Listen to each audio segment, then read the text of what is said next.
This program features live coverage of an African safari and may include animal kills and carcasses.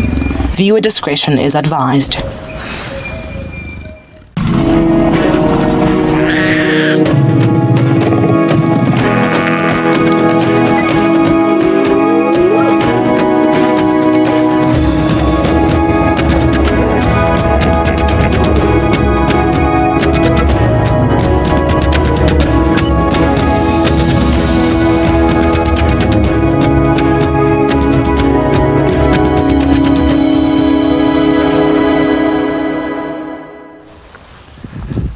Good afternoon, everybody. Welcome to Djuma Private Game Reserve here in the Sabi Sands in South Africa.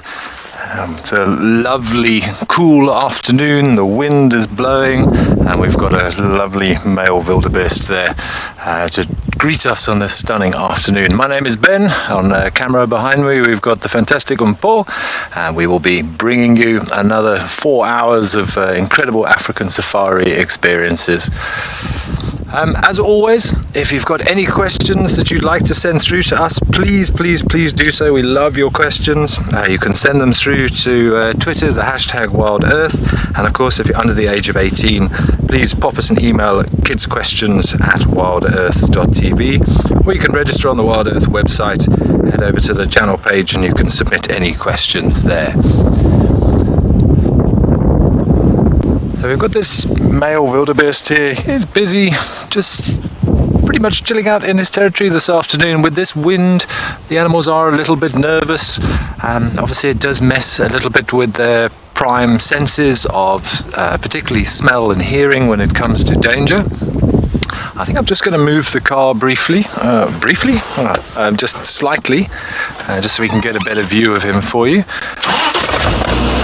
Some of you might think it's strange to just see an individual wildebeest on his own, but this will be a territorial bull, and this is his territory, and he's basically hanging out here hoping that his territory is attractive enough for a group of females to come through the area, and then they will hang around with him. But he's a magnificent bull. Look at those horns, eh?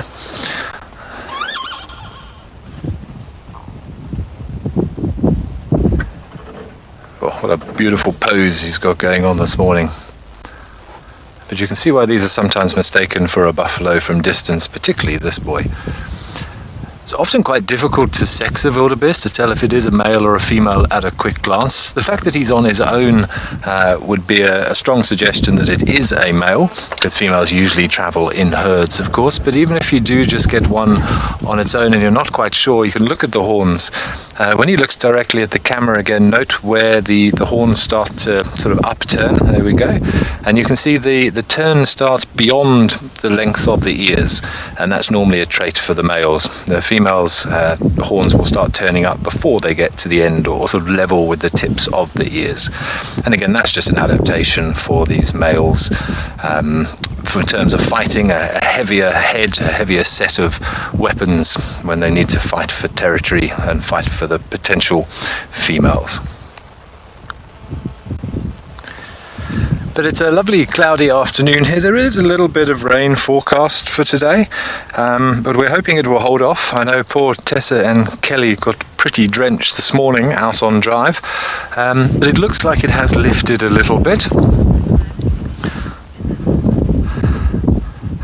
I'm glad to hear that you guys are super excited. So am I have to say. After the last couple of drives that I've done, we haven't seen a huge amount of mammal activity, at least, but we have seen some fantastic smaller items out in the bush. I don't know if anyone saw last night. We had a lovely couple of scorpions that we saw, and I bumped into a chameleon last night as well. Oh, I see our wildebeest is disappearing behind this nice guarri bush at the moment. But in terms of the weather today, it's a very pleasant 25 degrees this afternoon, with a little bit of light wind. But I think in terms of my plan for today, we are going to head up to the northwest, about to turn on to Sandy Patch, and then we're going to head up to Buffalo Cut Line, take a nice slow drive east along the cut line, and see if we can get any tracks of anything crossing in or out of the property. In the meantime, let's send you across to the weather and see what is in store for us over the next few hours.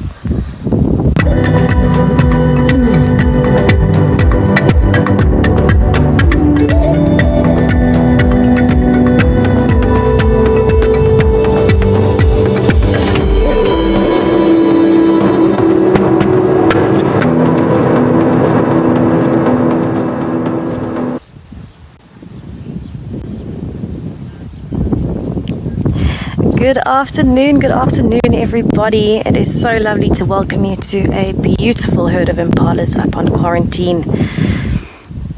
It is a stunning, cool afternoon. The impalas seem to be relaxed for now and we're excited to see what this afternoon brings for us. We have got a very special guest on board today, but before I get to that, my name is Tess. I'm going to be your guide on safari here this afternoon. Behind the camera is G, and our special guest is a Ticket to Dream holder, and her name is Sheena Wilson. Sheena, would you like to say hello? Oh, hi everybody. So Sheena is very excited to be here with us, and we are going to be spending a bit of time doing a few of the things that Sheena wants to do today. So we've started up on the famous quarantine.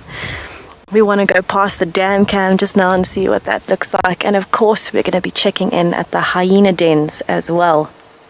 Now, I was chatting to Sheena and she was telling me her favorite characters. And one of them is Tandi.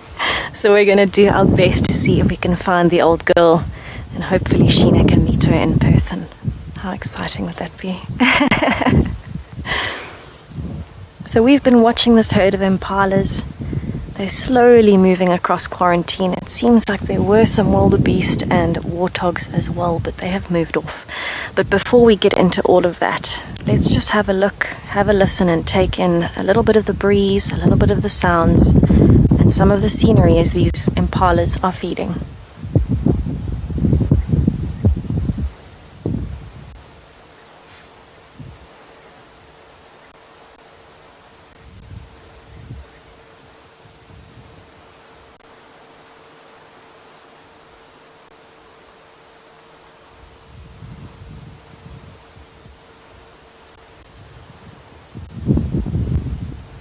Almost looks like those two impalas are feeding in unison. Now 3, all in a line. It's quite a beautiful shot. Oh, and some oxpeckers have joined the party.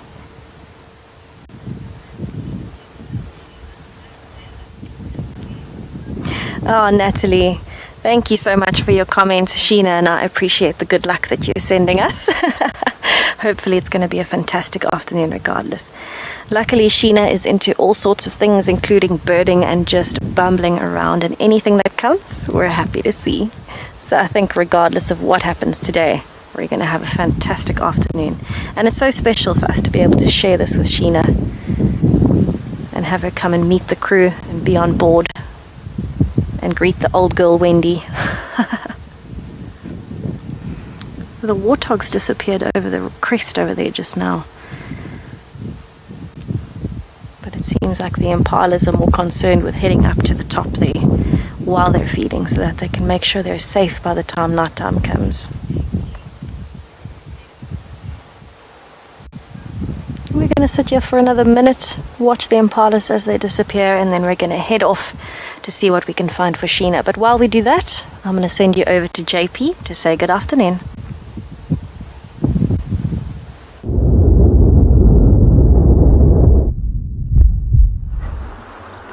Good afternoon and welcome to Eco Training Pridelands. And just like Tessa's impalas are incredibly cautious with a strong wind, even the largest animal out here in Africa is also incredibly cautious of what's going on around him, as this incredibly strong wind, which will actually hamper his ability to smell as well as hear. We're going to sit and watch our elephant for a short little while and see what he actually gets up to.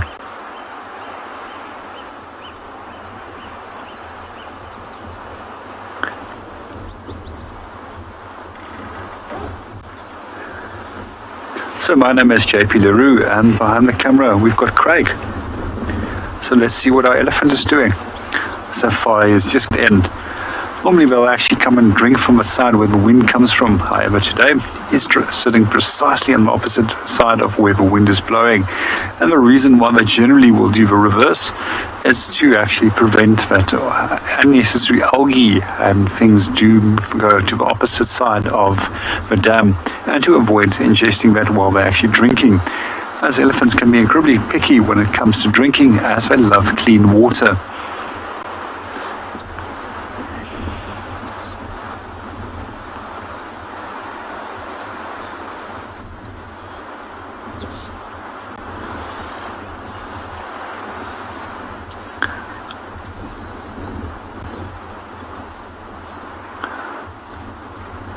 Good afternoon, Terry, and welcome to the show. He is actually in a perfect age of being on his own. So by the age of 12 to 15, those elephant bulls actually do get kicked out of the herds already.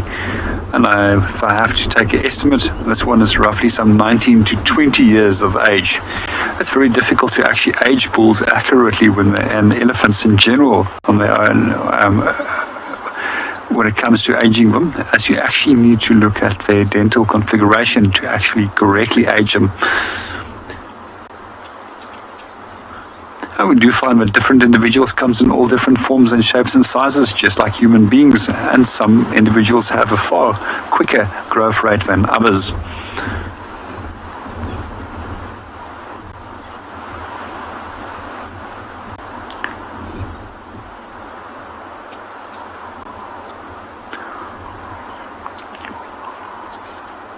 Just to relate to that question, if we do look at the different social structures of elephants, when it does come to breeding herds, we find that they consist out of a female, which is a matriarch, and her associated daughters and offspring.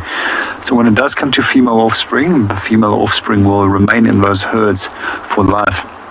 But when it does come to young males, as we already mentioned, in about 12 to 15 they get booted out and they have to go and either join bachelor herds or they tend to actually wander on their own. I do find particularly the bachelor herds fairly interesting, as quite often there's a wide range of different age groups, and especially very old elephants sometimes in those groups as well. And it's those very old elephants that are often the ones that becomes the teachers to the younger ones and mentor them around the way in the bush. As elephants are incredibly long-lived living species, they have a lot to learn, and they do so through learning from one another.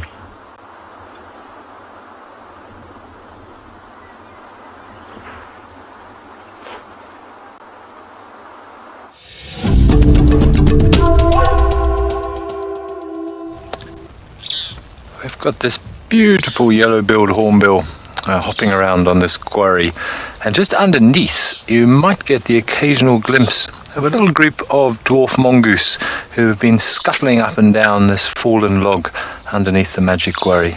Typical. Hornbill's become camera shy and he's hiding behind the bush now.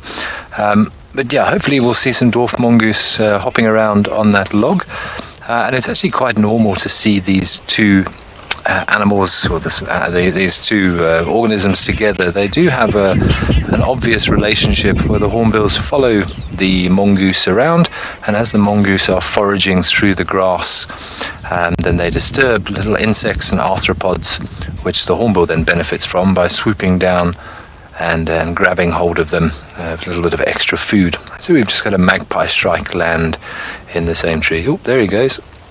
And another hornbill. Oh, it's all kicking off now. As you can see, the magpie shrike with that beautiful long tail. Unable to tell you if that's a male or a female, because in magpie shrikes both sexes have the long tail. But where there's one, there is usually many. They're what we call cooperative breeders. So they move around in family groups, and I can hear some other ones calling close by. That beautiful tail blowing in the wind. So I'm just going to sit here quietly and maybe we get a view of the mongoose. I'm sure that's why all these insect-eating birds, well, of course hornbills also eat fruit and other things, but they do enjoy a good grasshopper every now and again. We sit here quietly and maybe we get a glimpse of these mongoose.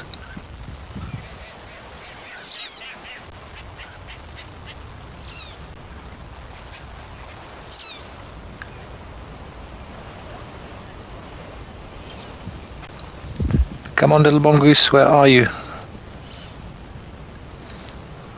These dwarf mongoose also usually in groups of up to potentially even 20 or 30 animals, and just like the shrikes, also you could describe them as cooperative breeders with an alpha male and a female and the rest of the family group.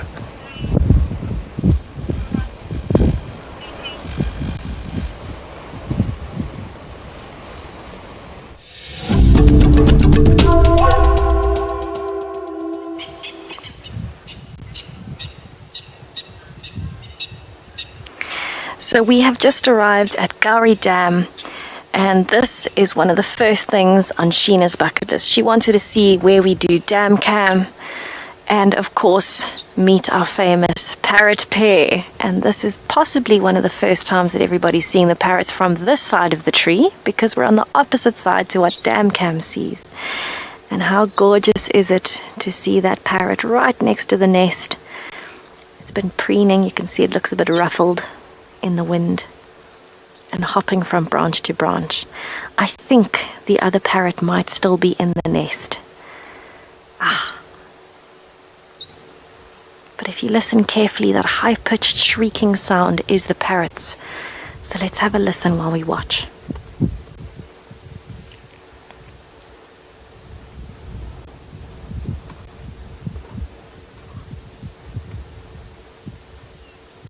You can see it's checking its surroundings. It's checked into the hole and now looking around to see what else is there before it goes in.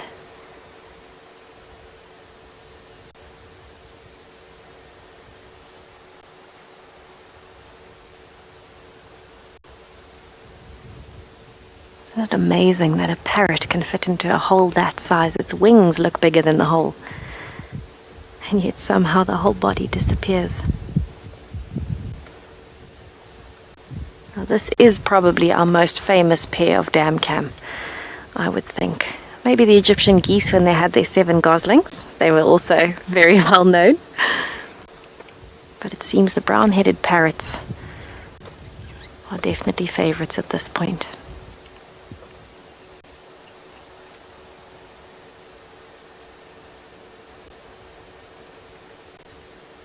Now, because of the amount of rain that we have had to close some of our roads for the afternoon, and that includes both of the crossings up onto the dam wall here at Gowrie Dam.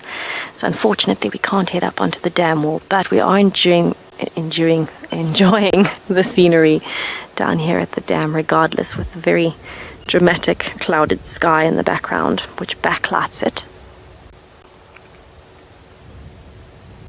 But it is an absolutely gorgeous view here. Even with the wind, it's nice and peaceful. Now you can see the storm clouds still building up. We're hoping for a little possibility of sunshine tomorrow. But for now, let's just have a listen. You could see the little strap of the camera roof there. Apologies. Let's have a listen and a watch to see if anything else comes down towards the opposite edge of the dam there.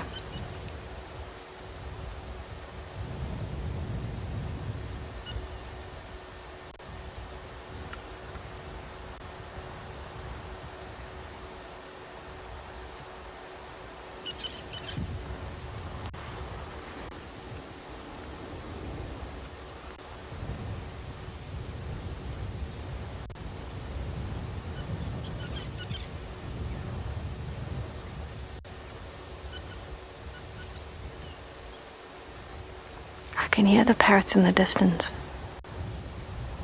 Possibly the same one that flew away.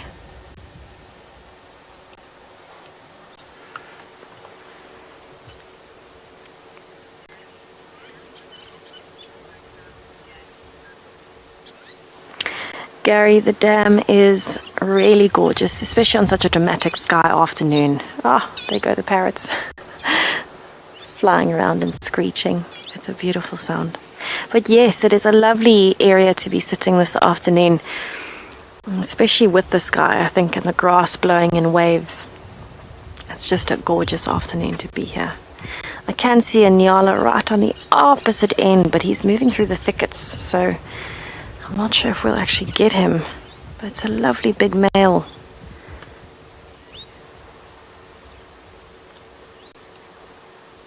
There he walks. He's got his mane raised a little bit down his back. Maybe he's seen another nyala. Possibly feeling a little bit territorial as he walks through. Isn't he gorgeous?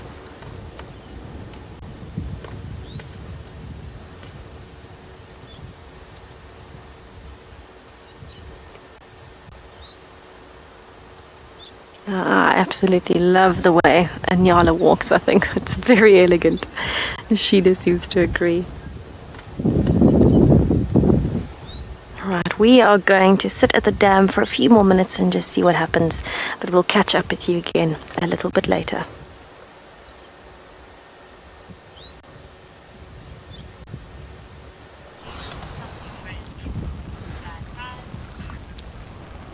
Thanks, Tessa.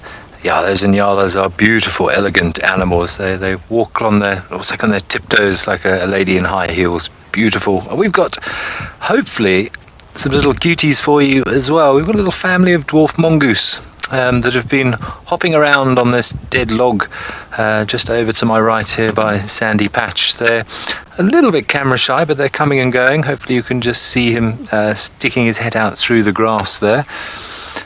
But yes, we've got a lovely little family here. They've been chasing each other around with a couple of hornbills hovering around close to them as well, which of course is an association that we often see with the hornbills benefiting from the mongoose as they sort of forage through the grass, and they're disturbing little arthropods, which the hornbill will swoop down and grab hold of. And of course the mongoose also benefit by the alarm calls of the birds and an extra pair of eyes and ears. But I do say never work with wildlife. We've been watching these little guys for 2 or 3 minutes, and of course now that you arrive with us they all disappear into the grass. It's such a shame, because they are such cute little things. They're one of my favourite animals to watch out in the bush. They look like little gummy bears. Can you still see any there, Paul, or have they all disappeared? Difficult. Oh no, there's one hopping around on the left there. Playing hide and seek in this long grass. Just give him a moment to see if we get another view. Otherwise, we might continue on, and the plan is to head up.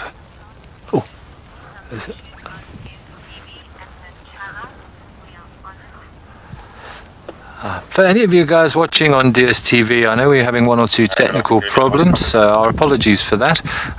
We are in the process of trying to sort that out. Sorry about my radio there. I keep seeing little mongoose pop up on another branch over there that Paul's zooming in on. Of course, as we get to it, they also disappear. I think maybe we've exhausted our luck with these mongoose. I think I'm going to carry on and so head up through Sandy Patch up to Buffalo Cut Line and see if we can find any tracks crossing. I did have some elephant tracks crossing the access road heading in a northerly direction as well, so I keep my ears open for any breaking branches or maybe a trumpet from an angry youngster. But it seems that these mongoose do not want to give you a show today, so I'm very sorry about that. But if we do find some more, I will definitely stop and show you some of these mongoose, because they are one of my favourite things to watch out in the bush. They're so cute. You just want to pick one up and put one in your top pocket and take it back, which we're not allowed to do, of course. But let's see what else we can find.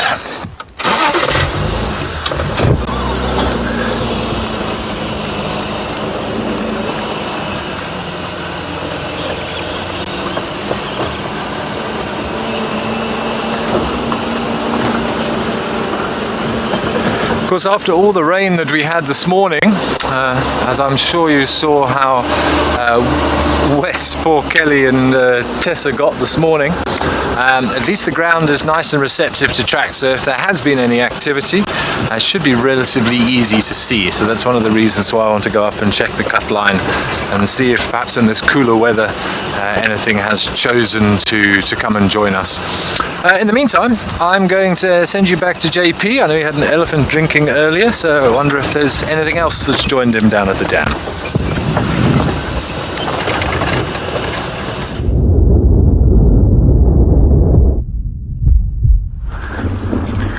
Welcome back to Eco Training Pro Islands. At the moment, we've got 5 elephant bulls that now started coming in to come and drink.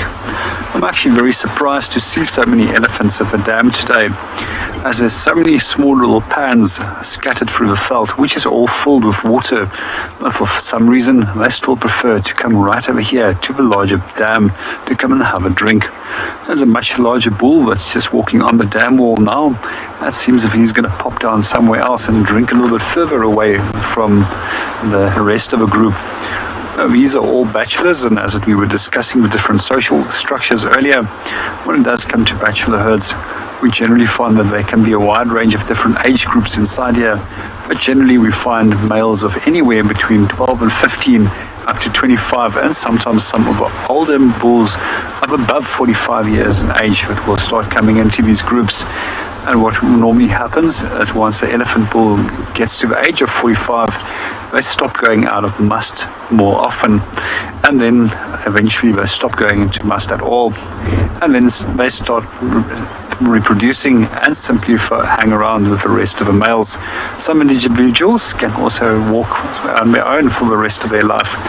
Just like humans, they've got a wide range of different personalities and different temperaments. And generally from 20 to 25 years of age, and that's when they will go into must for the first time, and then as mentioned up to 45. So it's roughly 20 years that they will span going into that reproductive condition. In the first 25 years, what prevents them from actually mating with females as much larger bulls, which will outcompete them. And they're smart enough to know that if there's a more dominant individual in the area that's a must, that they must immediately switch it off and get out there before that other larger bull actually detects them.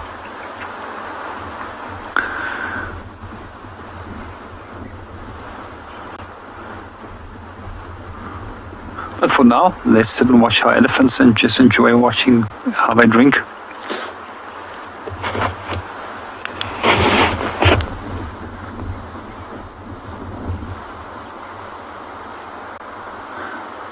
Good afternoon, Kimmy, and welcome to the show. Yes, elephant bulls definitely fight about females, and those fights, when it does come to females, will be so intense that they can actually sometimes kill one another. But generally, as we mentioned earlier, smaller bulls will know that they must stay away from larger males.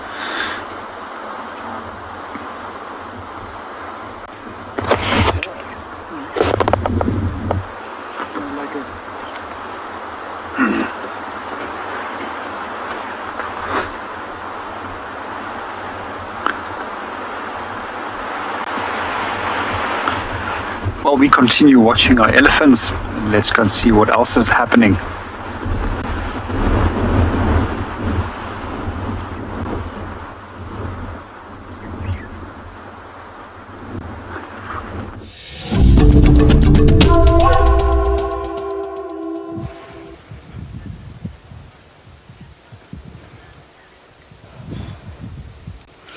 So we seem to have found ourselves a little bird party.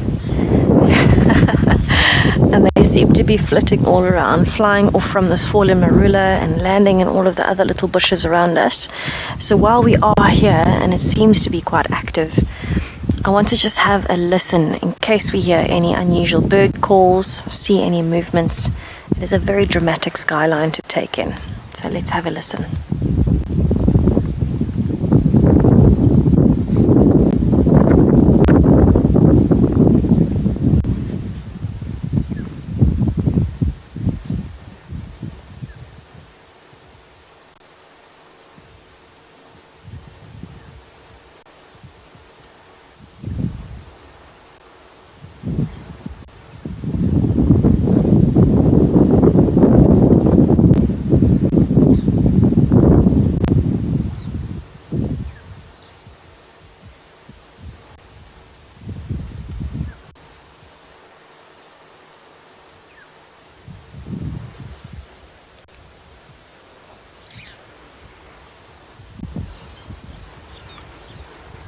I can hear some magpie shrikes.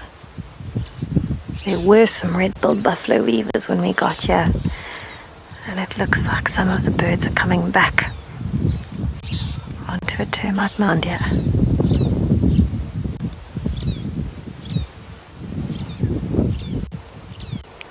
Gorgeous long tail.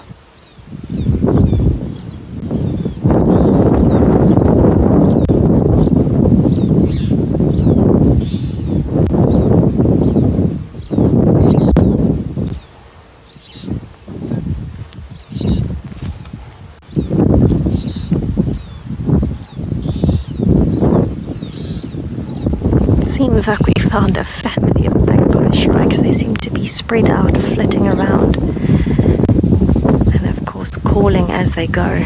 Absolutely gorgeous. Very lucky way to start the afternoon, especially when they're flying all around you.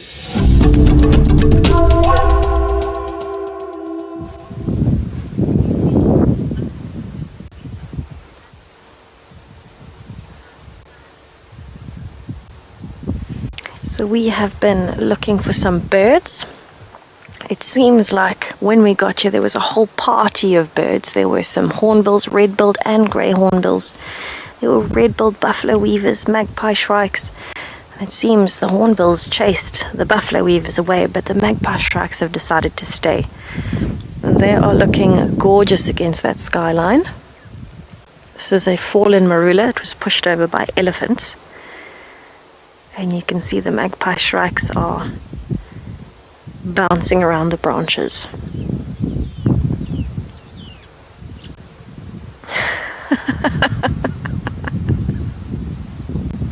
I don't think that was supposed to happen. Whoopsie. I think they were trying to have a bit of an interaction and that one fell. But at least they caught themselves on the branch. Never a dull moment, even with a magpie shrike.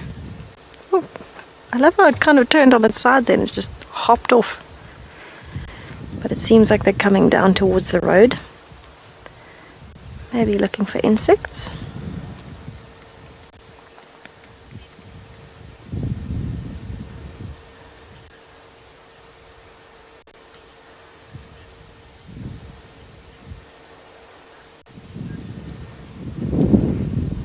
So while we are sitting here with the birds, I must apologize to our WildEarth channel viewers. I believe the live feed was a little bit late, but we are live now. We're up, we're running. Please join us. We're excited to have you with us. And hopefully there's no more gremlins coming to get us today. What is this magpie shrike doing? It's just sitting there.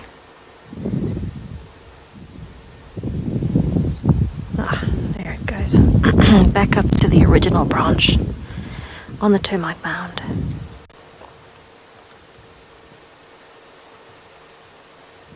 Now I'm not sure why they've chosen this spot. I can't see any obvious food sources for the magpie shrikes, but I just found it interesting that when we pulled up there were so many different birds all in one little bush. They were all here on the same termite mound.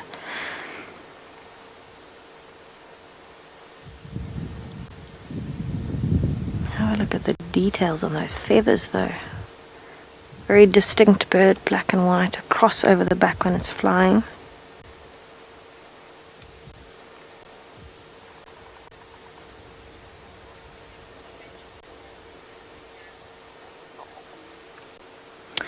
Jasmine, their long tails should not ever fall off, no. So it is part of the normal feather structure, and year round you should see that they have this longer tail. I've never seen a magpie shrike. Well, no, I can't say never. I have seen a few magpie shrikes with shorter tails, but it's not very common. It's usually year round that they have this very long flowing tail. Oh, I can hear a woodpecker. And an eagle. We are definitely in a birding spot. What is going on?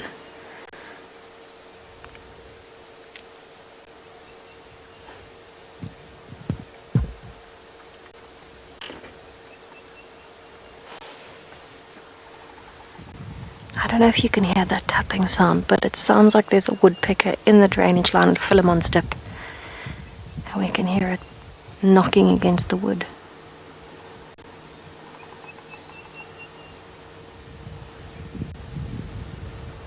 I would love to see that woodpecker, but I think it's quite thick. Quite deep into the drainage line. Oh, you can't hear it on your side. That's a little bit sad, but that's okay. It's a normal tapping sound on wood. Just lovely to hear that they are out and about. But I'm wondering what the magpie shrikes are looking for here. I don't know if it's just, it is a slightly sheltered spot. There's not much wind, you can see. The feathers aren't blowing too much. So maybe it's the lure of the attraction, the lure of the shelter. That's the word I'm looking for, of the wind. Board is a stunning bird. I love magpie shrikes. This is one of our star birds at Ngala, one of the 10 special birds to try and see. And it's always such a pleasure when you see them.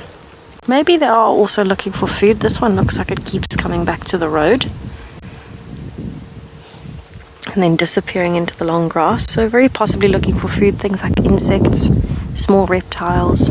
They've even been known to eat mice. Very strange.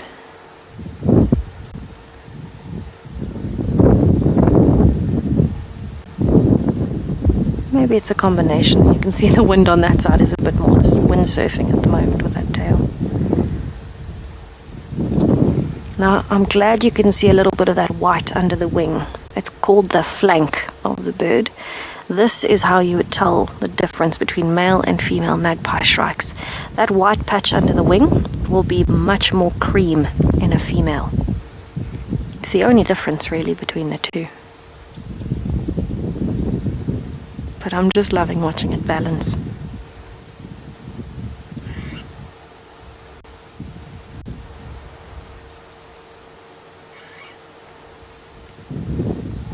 And off it hops.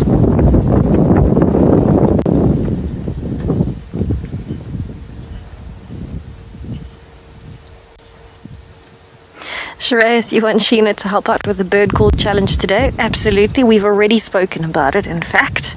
And I asked if she has any... Wow, was that an insect that it got? I asked if she has any favorite bird calls, so we are discussing it.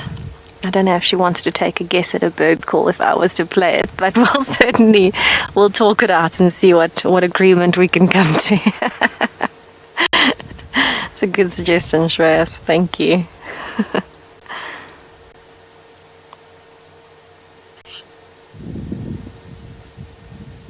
I love how they lift their tails straight up in the air just as they're about to bounce off.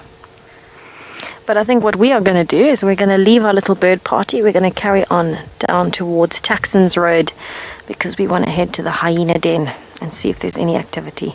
It seems like the magpie shrikes are bouncing around so much. And I'm really not sure why this area is so popular. But it's definitely worth trying. I love a magpie shrike, and I must be honest, this area has always been very productive for birding, so I'm happy we came past. But I'm going to carry on down. Let's go to Taxons Road and to Corky and Ntima's den site, and I'll send you to JP, who's still got his elephant at the dam.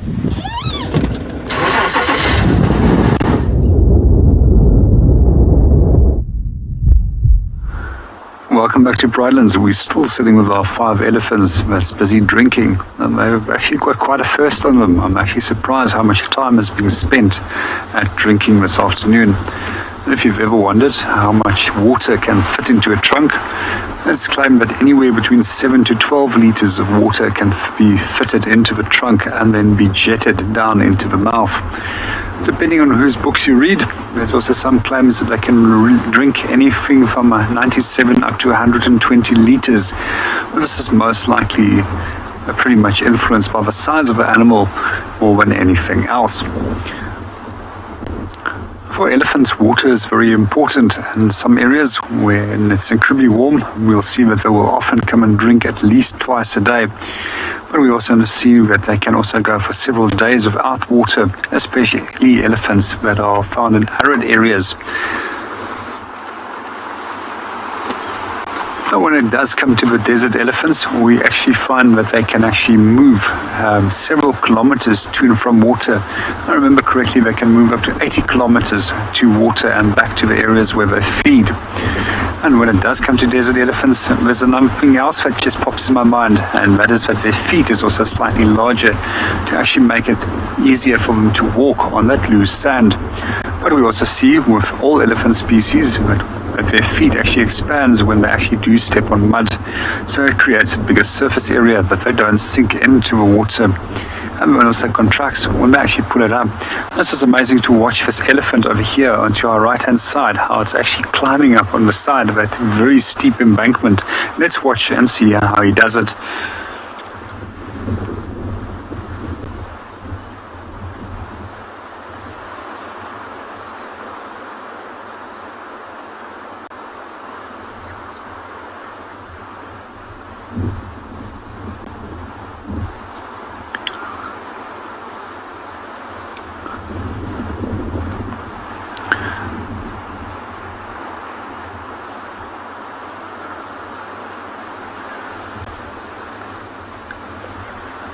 Good afternoon, Kelly. No, they're incredibly sure-footed, and I don't think they will fall very easily.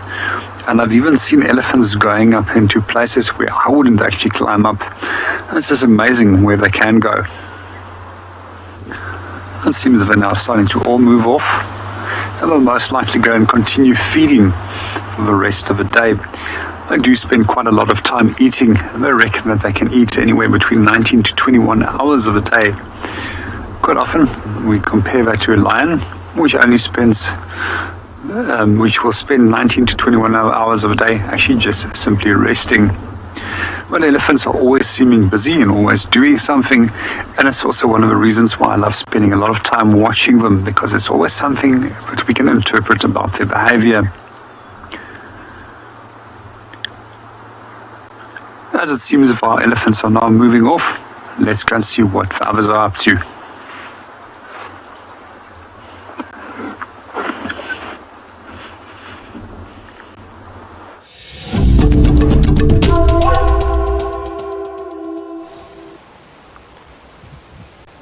Here is one of nature's most incredible architectural achievements. We've got this stunning termite mound. You're kind of just looking at the peak from where we're sitting on the road in the car up to the peak that Mpo is showing you there is probably somewhere between 3 and 4 meters high. This is a very, very large termite mound. It's no longer active, and you can see from all of the holes and it's begun to expose all of those tubes and those little network of tunnels that the termites have created, and all that of course is designed to assist in the air conditioning system. Somewhere deep down in the middle of this mound would be the fungus garden, where the fungus in there is digesting the food that the termites have brought back to the mound and decomposing it. And it's because the termites themselves lack the necessary enzymes to fully digest the dead wood that they are eating. So they bring it back to the mound, they defecate it, and this specific type of fungus that you only find in termite mounds called Termitomyces fungus is inside there, and the hyphae are digesting that food and making it available to the termites to then eat. And that fungus needs a very specific temperature range of around sort of 30 to 32 degrees. So this whole mound is designed to keep the temperature stable inside so that that fungus can function and supply the termites with food. So the termites are not living in here. This is purely the air conditioning system. It is a remarkable feat of engineering, and one that humans have also adopted for themselves. There is a building in Zimbabwe whose air conditioning is basically based on the same design as these termite mounds.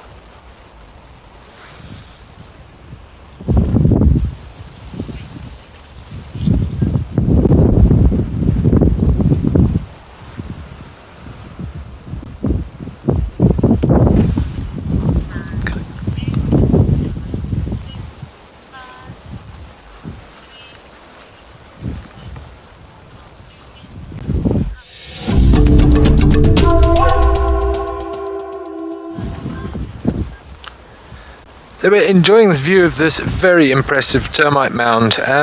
It's probably from ground level to the top is at least 3 or so meters, and I want to show you just how big this mound is. So I'm just going to take a walk and climb up it for you.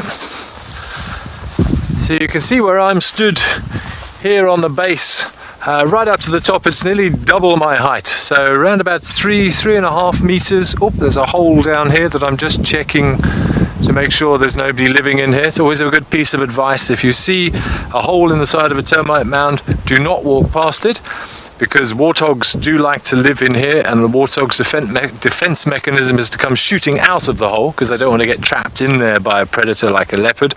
And you need to be very careful that thing doesn't come out, and those razor sharp tusks can do some serious damage to your shins on the way out. Thankfully there's nobody present, but I just want to come up here and show you a little bit more of this intricate detail that we've got up here. It's highly unlikely to still be active because you can see all of the holes. You can see how the weathering has occurred here, an erosion after the rain. This is not just from the last couple of days. Excuse me. This is very old now, but you can see this beautiful network of tunnels. So right in the center of here is where the fungus garden is, and that fungus is decomposing all the dead wood and the material that the termites bring back to the mound, defecate out. The fungus then grows on that sort of semi-digested wood, breaks it down into something that the termites can then eat themselves. Now, of course, if you guys have a compost heap in your garden, you'll know how much heat is given off by that. And this whole mound that I'm standing on here is designed to regulate that. So that hot air rises up a central shaft, a central chimney, somewhere in the center of the mound. As hot air rises, it cools, and then that air then sinks down through these little tunnels and tubes, cooling down and being circulated back through the mound like a convection current. So it's circulating nice, cool, humid air, which is perfect conditions for that fungus. And the other thing that it does is this is very solid. I mean, you can hear it when I knock it. It's like brick, and this is just a mixture of all the sand and the earth that has been brought from the base up onto the top, mixed with special enzymes in the termite saliva that makes this structure. But it's still porous because we've got potentially thousands of termites living here. Brady, we don't, well, I wouldn't say we see steam, but sometimes on a cold morning, if you find one of what are called the small fungus growing termite mounds, this is a large fungus growing termite mound. The small fungus growers have sort of lots of open chimneys, and certainly on a cool day you can put your hand over it and you can feel the hot, humid air rising out of it. Please do not put your hand inside there, because there's potentially other things living in there, snakes and lizards. This is a little ecosystem all on its own, and I nearly fell backwards there. And this one in particular being so large with these little networks of tubes and tunnels, perfect habitat for a whole variety of arthropods, for reptiles, and goodness knows what else is in here. That little hole potentially housing civet, warthog, porcupine, aardvark, even leopards have been known to use these. So yeah, I've never seen one steaming, but certainly you can feel the heat rising out of it. But thank you for the question. But what I was saying, this is very porous, this substance. So with lots and lots of termites inside an active mound, they're giving off a lot of carbon dioxide, and that needs to be balanced with oxygen and replenished. So as this air is circulating through the mound, there's a pressure difference, a pressure gradient between the oxygen on the outside in the air that we're breathing and the carbon dioxide rich air inside, and those gases will balance on the way down as well. And then I mentioned yesterday that generally these mounds go down right the way to the water table, pick up that moist air, which is important for fungus as well. It needs a nice moist environment. So it isn't the ultimate air conditioning system, and this is a truly massive one. So I can see a long way from up here.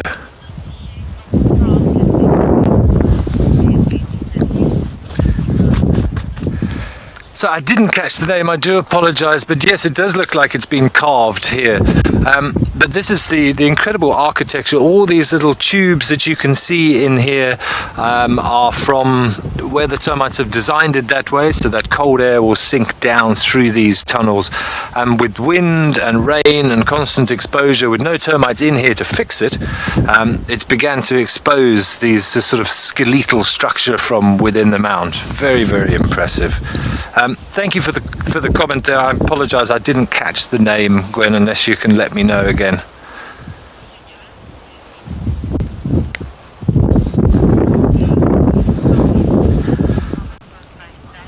Sally, this was your comment. Thank you for the sculpting, and you're quite right. It does look like someone's been busy up here creating wonderful marvels. We'll call it the Mount Rushmore of Djuma Game Reserve. Okay, in the meantime, let's send you back to Tessa, and I think she's heading towards the dam and see what she can find in that area. And I'm going to try and not fall down live on camera off the termite mound.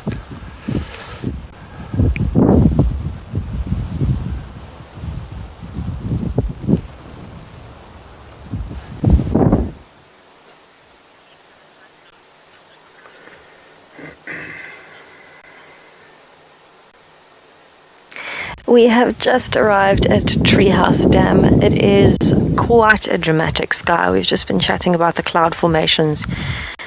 And I think we're actually quite lucky because we haven't had any extended rain this afternoon. We've had a few drops here and there, but it's a chance for us to actually see some shapes in the clouds. The last 3 days has been such a consistent drizzle that we haven't seen anything other than just a dark grey sky. We haven't seen any patterns. And we were just comparing some of the shapes of the clouds and having a look at the view. And of course listening to the bird calls. Now we did go and check the hyena den off of Taxons Road. Unfortunately nobody was home, but we will keep trying. We're going to go to Ribbon's den site. We might go back to the Taxons Road den site later and just see what happens. But here at the dam we do have a small bachelor herd of impalas. They are chewing the cud on the bank next to the dam. And I think trying to just get away from the icy wind. It is quite a chilly wind today.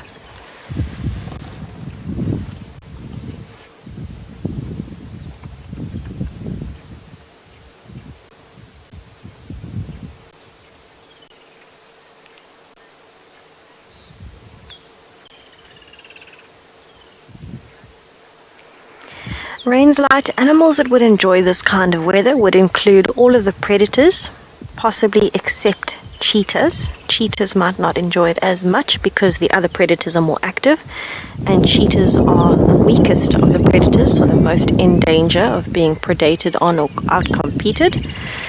But also things like buffaloes, elephants, rhinos, they would be out and about as well, and possibly even giraffes.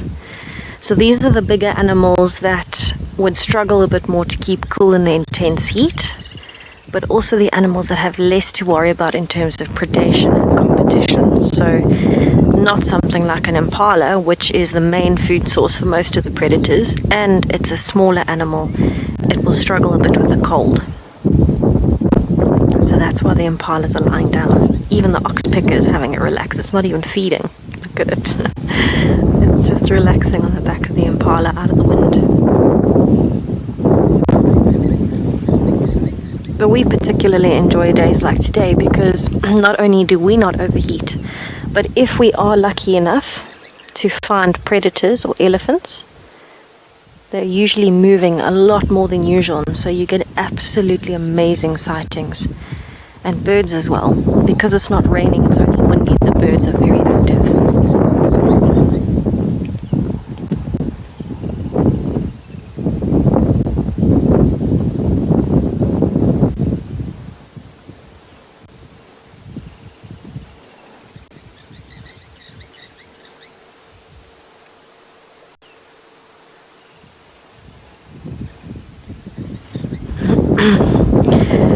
Linda, yes, they are.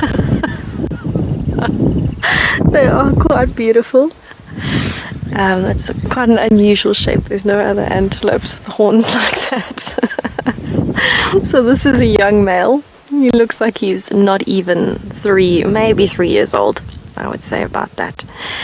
And I think he got a little bit of a sniff in the wind there. You could see him do a phlegm and grimace. Then he seemed to lose his footing with his back legs. And he became a little bit excited. We called it excited.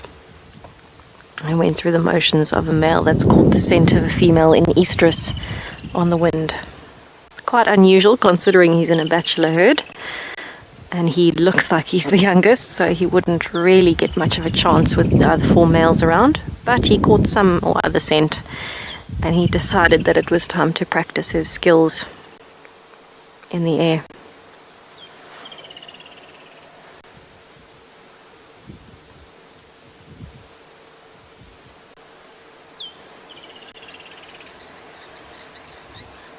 It just looks so peaceful. It looks like they're almost out of the wind completely there. I think he might lie down and join them. So you can see where he's standing, there's a bit of a darker patch on both sides of him. This is an impala midden. Like rhinos have middens and leopards will scent mark, impalas do the same. And so that's where the impalas have decided, male impalas in particular, a dominant male of a herd, has decided to use this to mark his territory. So they have a midden. That darker patch is all impala dung, impala scat. And you'll probably find that it's from one of the breeding herds in the area. I find it very interesting that the males are lying so close to it.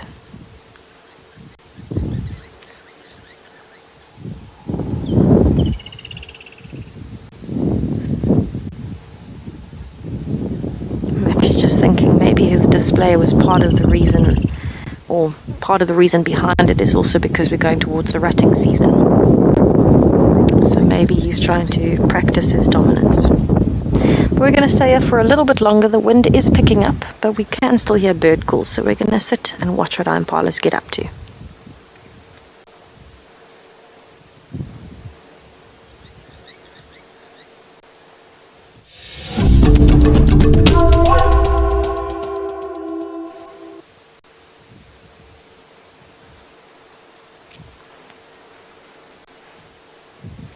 So while we keep an eye on the impalas and their oxpecker friend, we are going to be listening for some bird calls. It does sound like there's quite a few coming from the drainage line. Maybe we'll get lucky and hear the blacksmith lapwings just now as well. They are around, the females on the nest, the male is out feeding.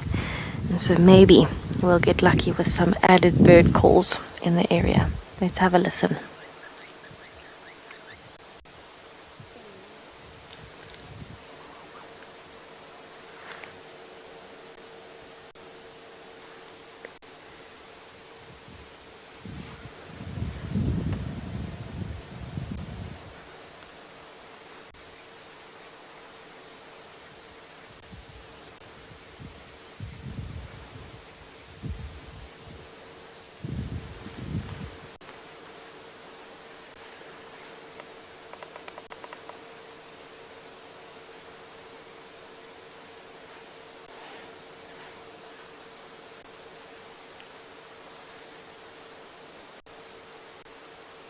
It looks like the oxpecker has woken up again.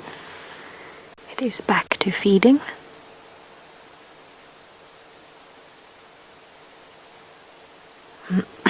And all of a sudden the bird calls have gone dead quiet. Very unusual.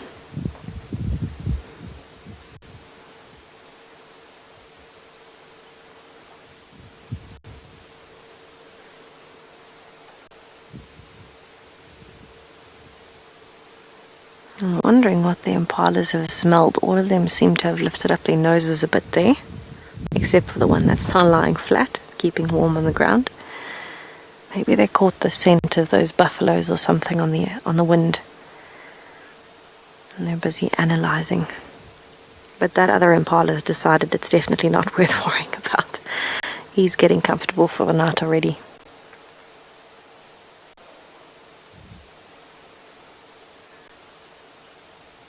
What a lovely way to spend an afternoon at Treehouse Dam.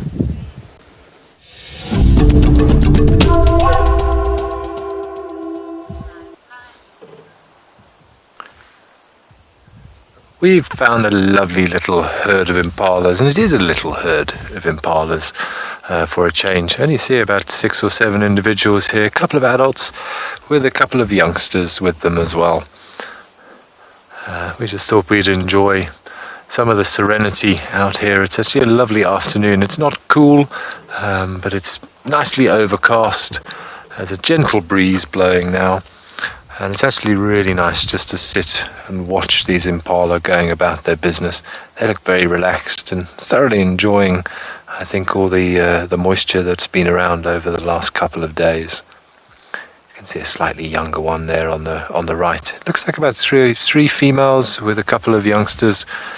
And of course, we'll be coming into the rutting season soon, with the next generation of youngsters will be in the back of the mind of the males. We haven't heard any rutting behaviour yet, but it is usually between April and May.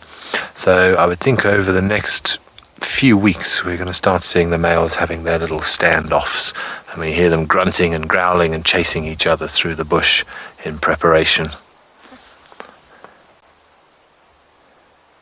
Oh, having a good scratch. They're just like any other animal out here. Impalas are susceptible to ticks.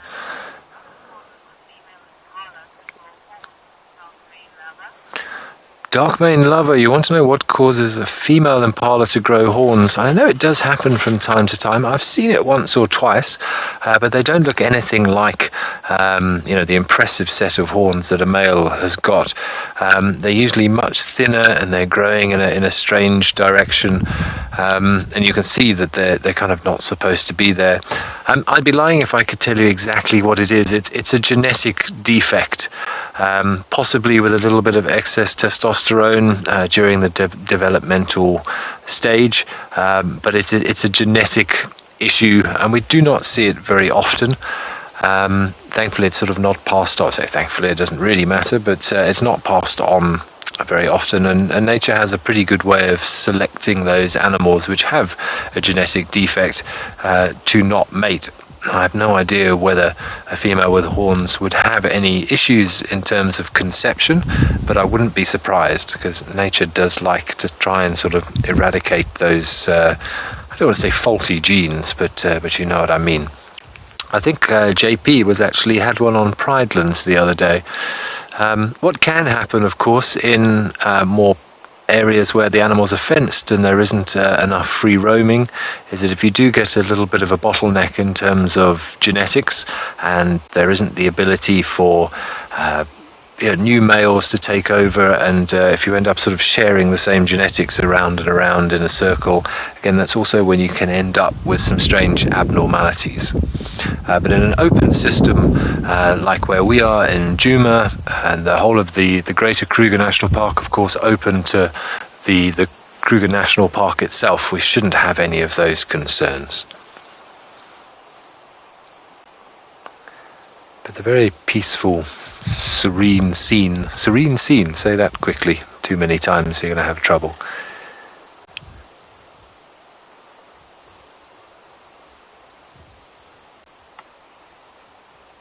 Yeah, but we are sitting on Buffelshoek cut line, and we're slowly mobile east towards the dam. Ollie asking what happens to the males during the rutting season. That's actually a very good question. What we normally find is you get different sort of social structures of impalas throughout the year. This time of year, or when it's not rutting season or breeding season,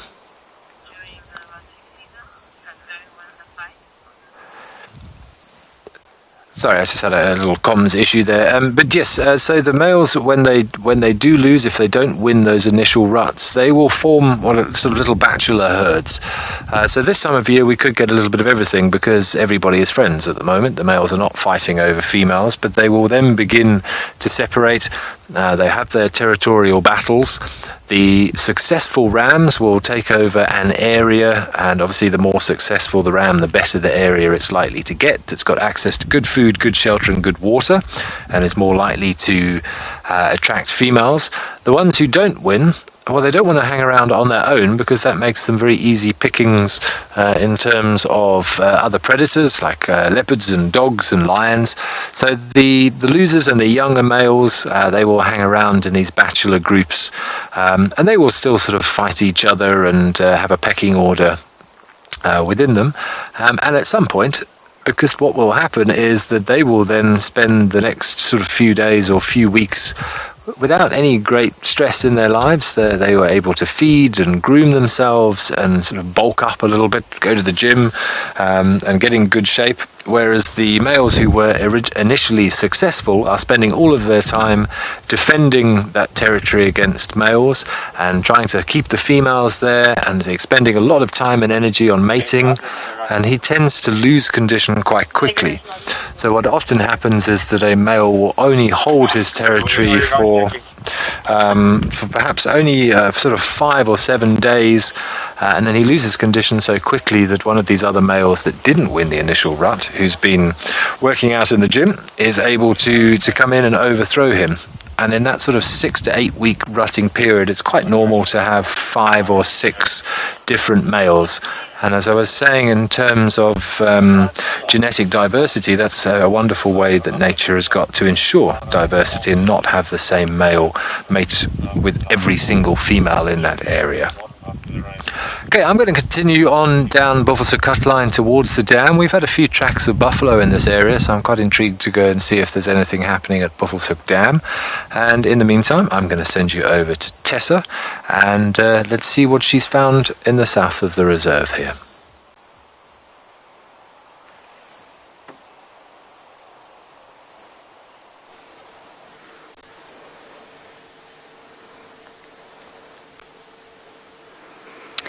So we have just ticked off 2 amazing bucket list items with Sheena. The first is, of course, the stunning pale morph WildEarth eagle sitting up at the top of the tree just below the rain roof. So we're struggling to get a shot of it, but it's sitting still for long enough that you can see it. And if you listen carefully in the background, every now and then you'll hear a very constant alarm call. And it's a crested barbet. I'll point it out when I hear it. And this was another one on Sheena's bucket list. She had never managed to photograph a crested barbet, and we got it today. Unfortunately, it's flown into a thicket. But if we see it, we'll let you know, and we'll guide you in that direction with the camera. That's the sound. So we've been looking at this WildEarth eagle. It is a very white pale morph WildEarth eagle. I think the rain has given it a good shower, and it's given it a chance to dust itself off and clean those feathers nicely. It's a great opportunity for us to see how stark those colors are right at the top of the tree with the crest up and bouncing between preening and hunting.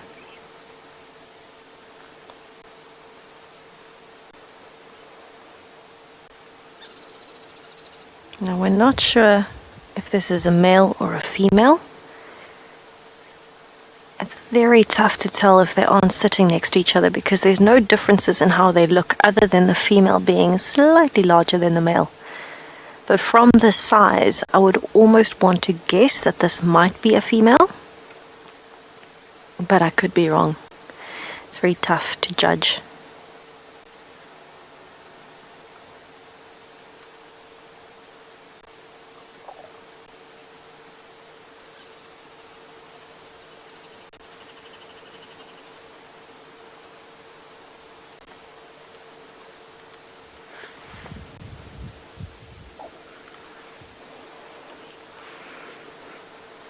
White mane, I also really enjoy a pale morph WildEarth eagle. It's such a, I guess, a different look. I can't think of an adequate word for it, but it's just stunning.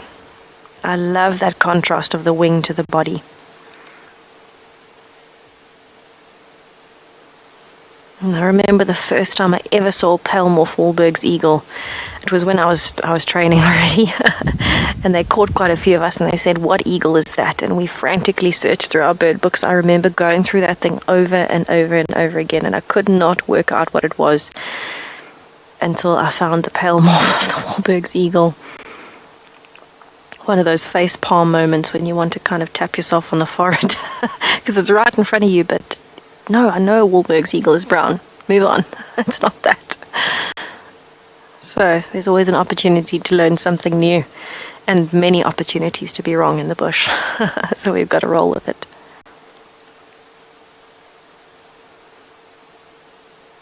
Now it's sitting quite close to a junction with Weaver's Nest on the road. So what I'm thinking is it's looking for anything that might cross the road. Maybe some reptiles trying to warm up today.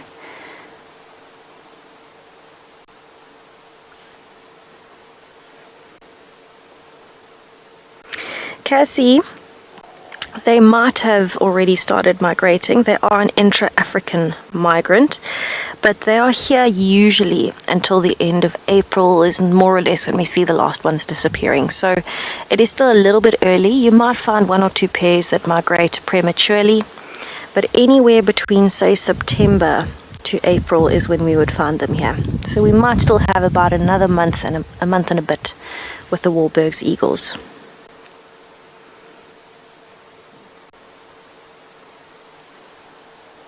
I hope we have some more time with them. They're gorgeous.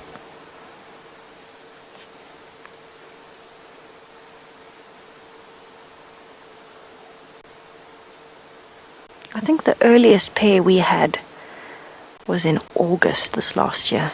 The earliest pair that came back. But most of them came back around September.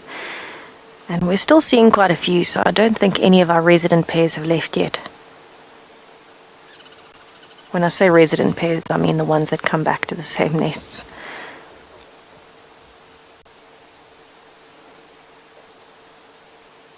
And it almost looked like it wanted to fly just now, but it seems as though it's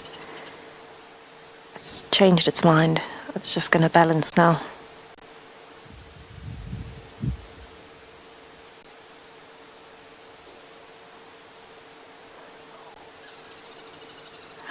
That crested barbet is going to be hoarse a little bit later from all the calling. Very typical crested barbet call in the background.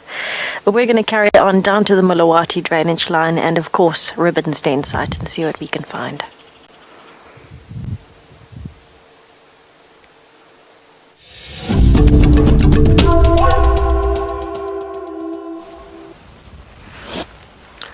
What a spectacular view, hey?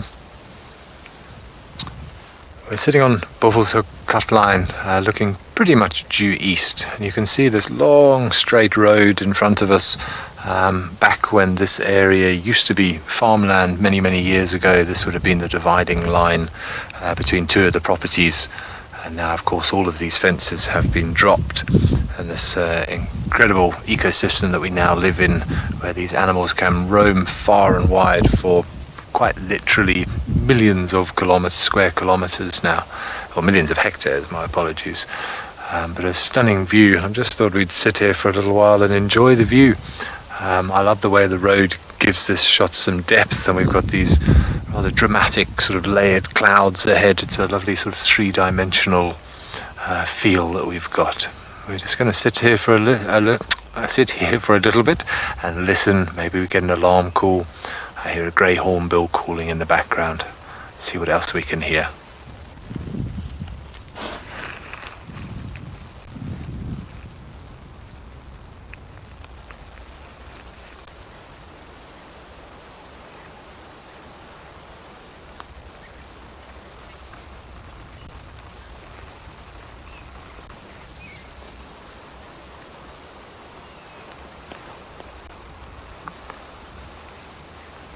Actually very quiet this afternoon. Not many birds calling. Had a Cape turtle dove in the distance. But again, I think everything's taking it nice and chilled and easy today, and I think we are going to be doing the same.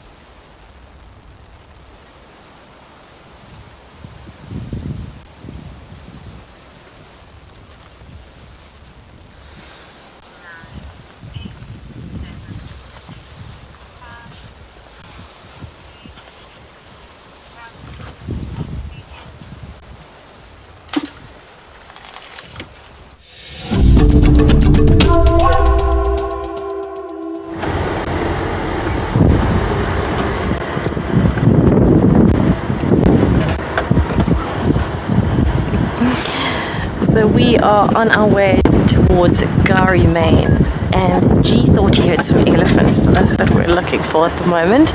I'm thinking maybe it might be Fang's herd again. When we had them at the dam, it was absolutely gorgeous. So maybe they might still be around. We're very close to Twin Dams now. Twin Dams is just on my left, Trias Dam is behind me to the right. So we're in a very good area.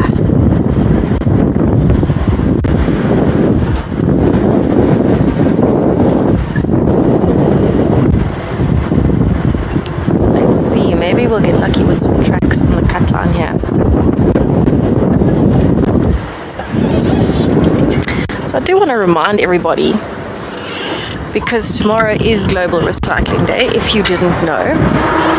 It's a fantastic cause that we are all very excited for tomorrow during the day. And if you don't know what's happening, you're welcome to join the Penguin Beach crew with some volunteers at 12 o'clock tomorrow.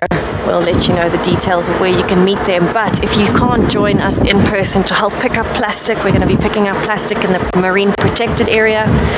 If you can't come and help us pick up all of the non-recyclables, then please join us on Twitter at least, or online. Let us know how you recycle. Let us know what you recycle. If you want to send in some pictures, you can. You can find us at #WildEarth on Twitter. We are wanting to see how you recycle and what you do. We're very excited for that event. And then, of course, what will happen is tomorrow afternoon on our Penguin Beach show, they're going to be going through everything that they've picked up, talking about how it impacts, and, of course, hopefully spreading awareness.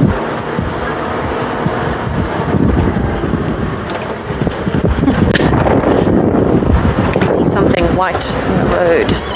Oh, gee. Amazing birds.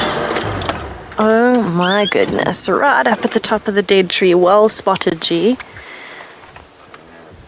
Right at the back there, two massive birds.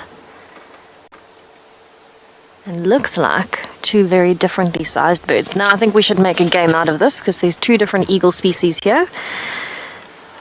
Let's see if we've got any guesses of what these eagles might be. I think the front one might be a little bit of a giveaway with the crest. You can see it there in the wind. But the back one might be a little bit more challenging, maybe, possibly. Let's see if we have any guesses from anybody of what these two eagles are. And while I wait for the answers to come in, I can tell you it is very strange to see two different species of eagle on one tree. So close together. Now this is normally an indicator that maybe there might have been a kill in the area.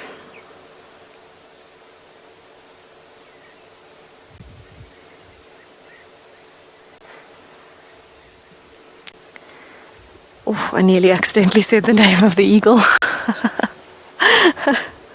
Gotta try and keep it in. So you can see they're busy preening at the moment. They are looking nice and relaxed, even though it's very windy. But the fact that we've seen 3 birds of prey in the last 200-meter stretch tells me that something may have gone on here. Very well spotted, G.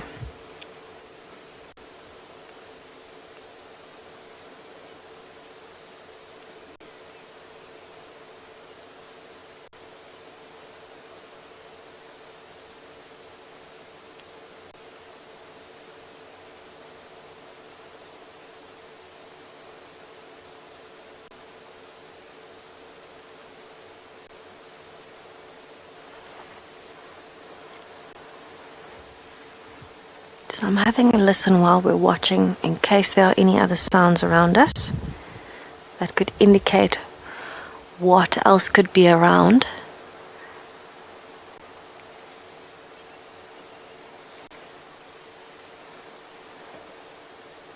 Debbie, I fully agree with you 200%. Sheena brought all of the good luck today, especially for birding. I don't know what happened, but Sheena arrived and everything came out. So I think Sheena might be a lucky charm.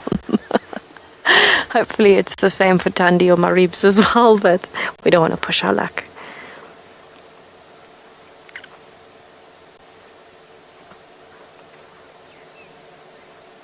So I'm still just listening for sounds around us. Before I forget, just to confirm with everybody where everyone is meeting tomorrow, it's 12 o'clock Central African time, so midday, and that's at Dianthus Close in Betty's Bay. If you are wanting to join the recycling efforts, please do.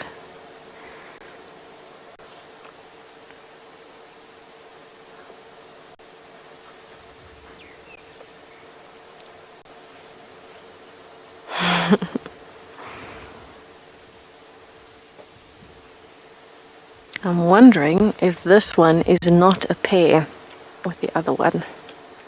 Very well could be. This dark morph versus the pale morph.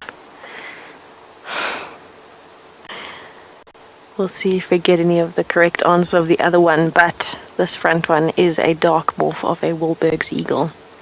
And I think it's probably a pair with the pale morph that we saw. A little bit of a giveaway, considering they have the same crest. And from the size of it, I would still say that this is then the male and the other one was the female, because the other one seemed bigger to me. But I could be wrong. I could be wrong.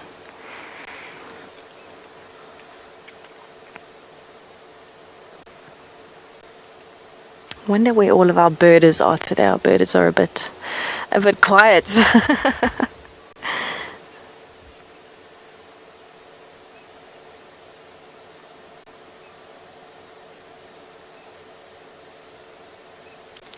I wonder.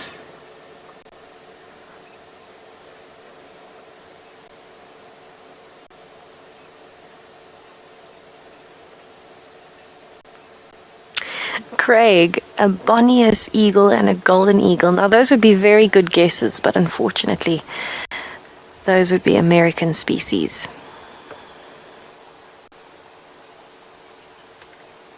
Something with a bee eagle. I think it's an American species. Unfortunately, I'm not familiar with that particular one, but a golden eagle I am familiar with, and it is not a golden eagle, unfortunately, but I can see why you chose that. I wonder if Sheena will know what eagle it is.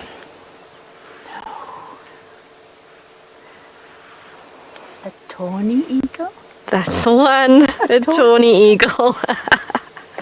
Well done, Sheena. Yes, a tawny eagle and a Wilberg's eagle, and I think the Wilberg's eagle is in a pair with the pale morph. But I'm wondering what's happened around Twin Dams.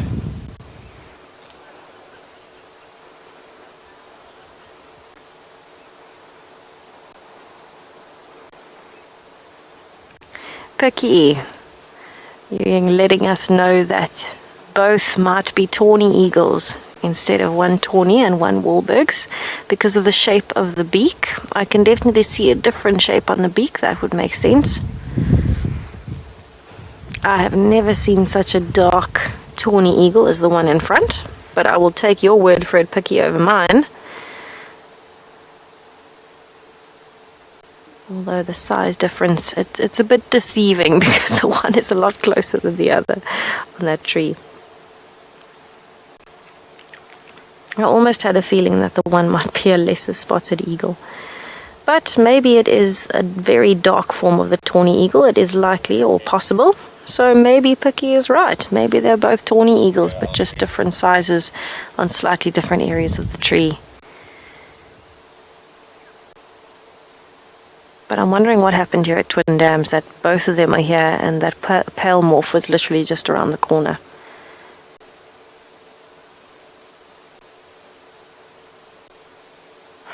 Maybe something happened at Twin Dams, but I think we should head down there and have a look just to see in case there is something that's happened. This is such a popular area for the leopards recently.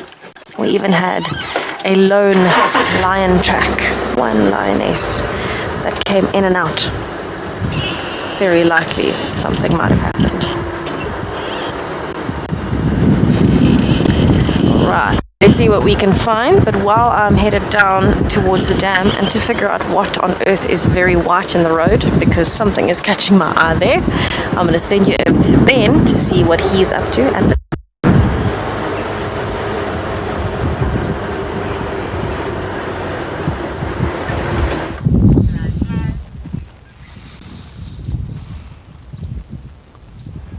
Thanks very much, Tessa. Very cool that you had 2 different eagles in your tree there. Always nice to see multiple species together. And speaking of multiple things, I swung past Buffelshoek Dam where I was yesterday, and anybody who was watching yesterday afternoon might have seen that we found a female and a sort of a sub-adult little youngster with her, and it seems that by some mechanisms that I'm unaware of, those 2 have multiplied to about 7 or 8 different hippos overnight. So it seems that this has become rather a popular spot. I think probably after all the rain that we've had over the last few days, the hippos have been a little bit more comfortable moving around. It seems we've got the beginnings of a nice pod up here, including quite a small one as well. The one that Paul zoomed in on there, every now and again we get a youngster's head pop up, smaller than the one that we were looking at yesterday afternoon. This has turned into a lovely little family occasion.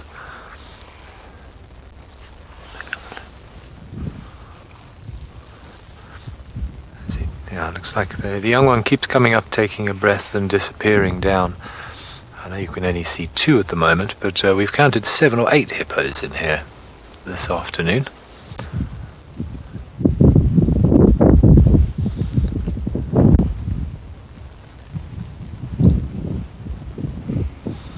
And typically they've all decided to submerge now. Oh, there's one.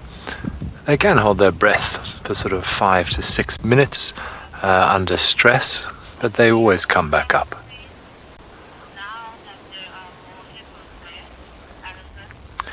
Alison, you're asking if the calf is more safe because there are more hippos there. Absolutely, yes. Safety in numbers is very, very important out here in the bush. Obviously, it's a strategy practiced by a lot of species, particularly the antelopes and also birds.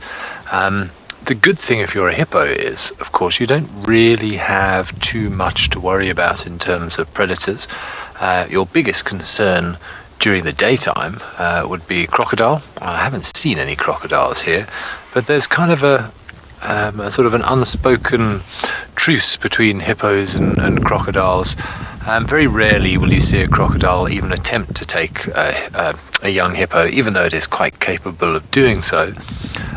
Mother hippos are very, very protective over their youngsters, and there have been various reports of an adult crocodile an adult hippo biting a crocodile in half. So the crocodile knows better than to chance its arm unless the youngster is left unattended. And obviously in a nice social situation like this, that's highly unlikely to happen. Obviously at night time they have to be a little bit more careful. If they come out on land to eat, then obviously they do potentially need to worry about lions and things, and they are a lot more vulnerable on land. But the youngster will stay very close to mum. We're going to sit here for a little while longer and hopefully get a view of the youngest one. It just keeps resurfacing only momentarily, taking a breath and disappearing, but we're going to sit here for a while and enjoy this beautiful sort of family scene.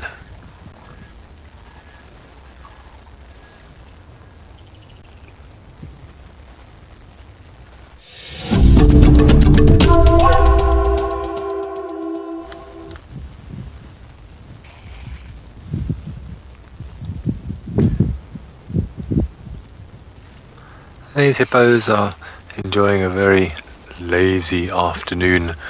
We've counted, say, 7 or 8 individuals here, a couple of youngsters, a couple of sub-adults, and we've got one quite young baby, the hippo you can see on the screen to the right. Every now and again, the little one sort of surfaces from behind where you can just see the nostrils and the eyes sticking out of the water of the mother at the moment. Looks quite young, very difficult to give you an exact estimation of the age, but certainly probably, can I say that? I suppose why not? Certainly probably not more than 6 months, so probably around about 3 months I would estimate. Let's Let's see if we sit here quietly. Let's see if we catch a glimpse of the youngster pop its head up.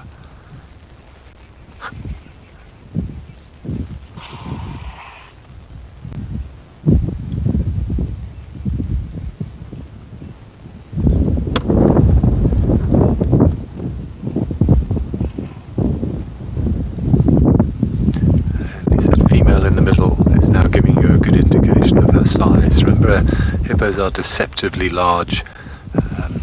A big adult male can be over 2.5 tons in weight. Females are about 1.5, perhaps up to 1.8 tons. Very massive animal.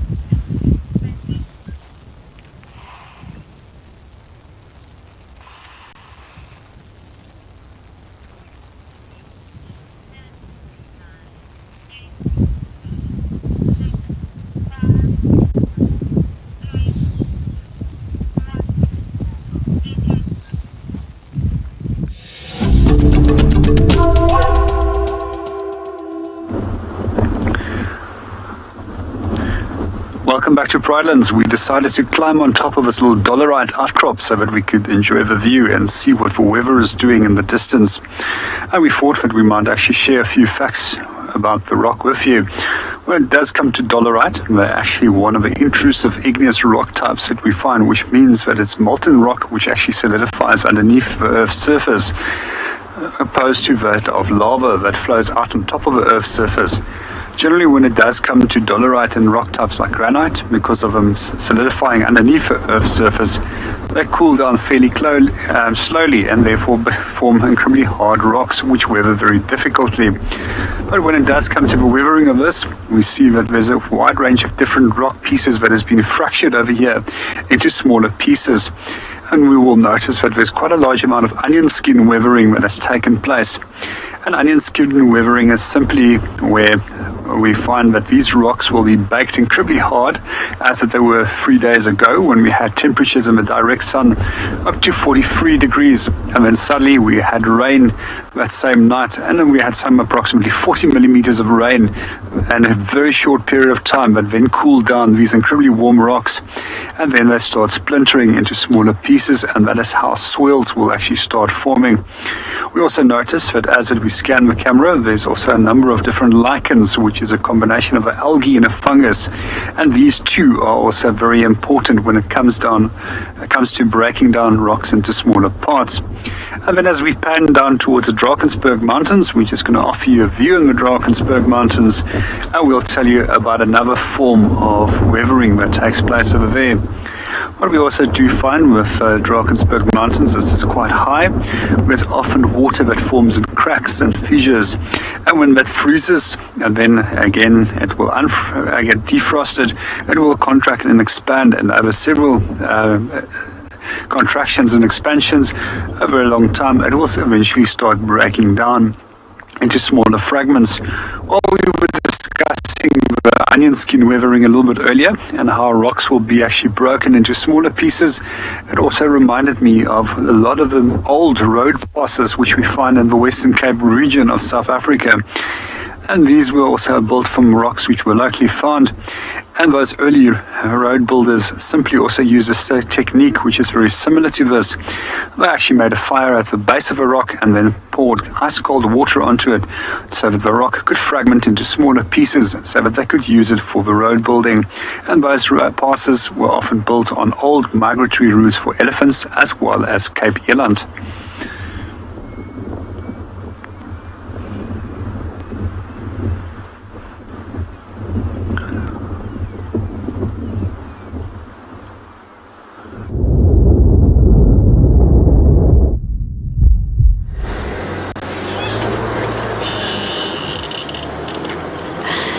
We've just had two young male elephants at Twin Dams that are pushing each other around to the point that they have destroyed trees. They've pushed them over. It looks like they're still going, so I'm repositioning. They're in front of me here in the bush, and when I say young males, I don't mean 15, 20 ready to breed. I mean 10, if that. 10 years old. They're still really young, and they seem to be quite cheeky, and you can just see the tops of them over the bushes at the moment, but I'm hoping you'll see the bushes shaking too as they fight. Now we actually stopped as well because we've had the tawny eagles, the WildEarth eagle, and now we've seen a vulture next to the drainage line. So something is happening and I want to see what it is. So we are definitely going to be having a look around here in the drainage line in particular. You can see the ears are out. A lot of attitude.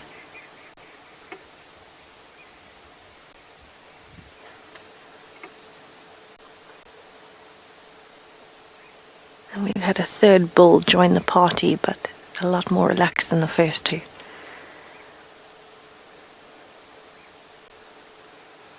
Now you probably find they're also feeling cheeky or playful or mischievous because they can also smell whatever has caused the vultures and the eagles to be around this area, some form of predator.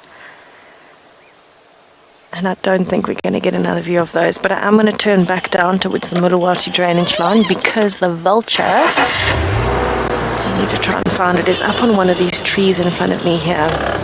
We've had one of the tawny eagles, the lighter one, come down towards the drainage line, so something is happening and I need to see what it is. I brought all the luck.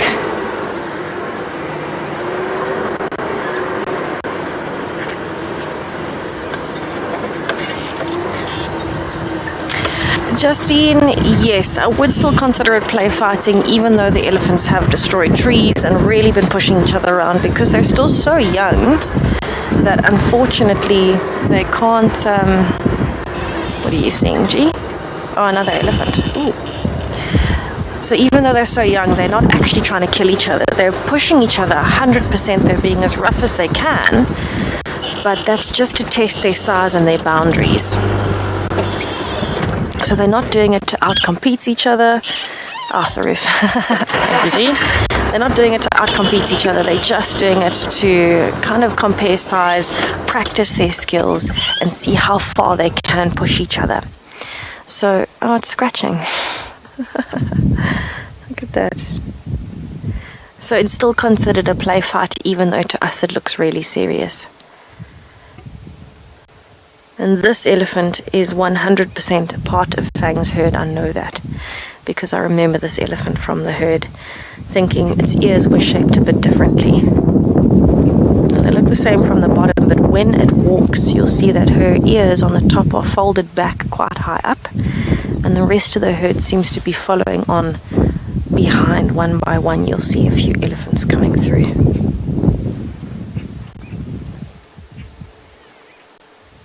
Oh, that's a very big elephant at the back.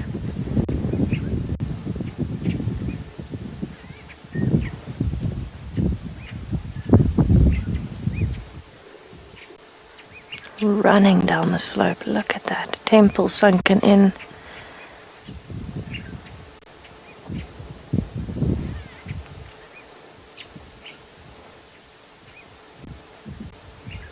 Now the reaction of both of these elephants, standing, sniffing the ground, staring towards the drainage line, as much as elephants are big animals, it doesn't mean they're not susceptible to predators. I think they're smelling something.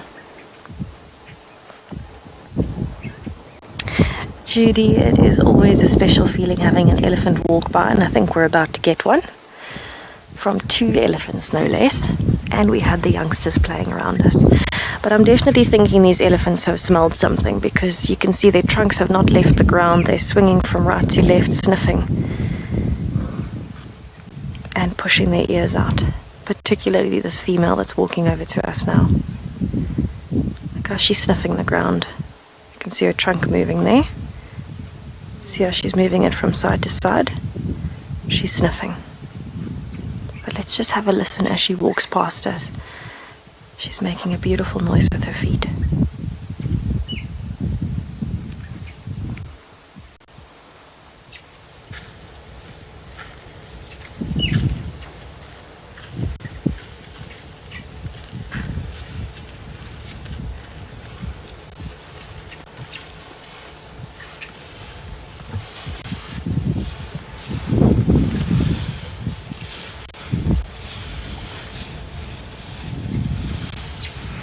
Oh, I can smell her really clearly.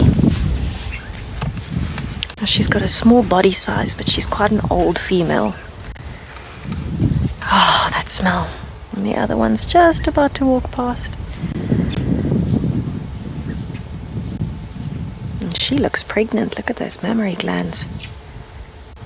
Wow. That was amazing. That was a very cool sight, having both of them come past like that. How did that feel, Sheena? Wow. Wow. What a good day we're having. Okay, onwards from the elephants, we want to go down into the drainage line and check if there's a predator, because it seems like there is. Sheena, you have all the luck. Unbelievable. At 3 days of rain, you would not expect to be seeing so many creatures. Sheena comes along and everything just comes out. She's a natural. So we're going to dip into the drainage line. Wish us luck. Hopefully we bump into a predator down here.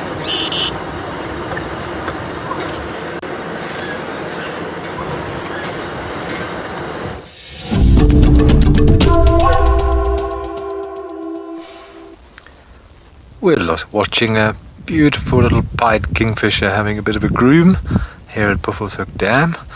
We were watching him or her. I haven't been able to sex it yet, although we could do if we can see its chest nicely. Hovering over the water earlier, obviously trying to look for some little fishes for afternoon snack. Didn't seem he was unsuccessful. Or it seemed he was unsuccessful, or she was unsuccessful. You know, she's having a good groom, keeping those feathers in good condition.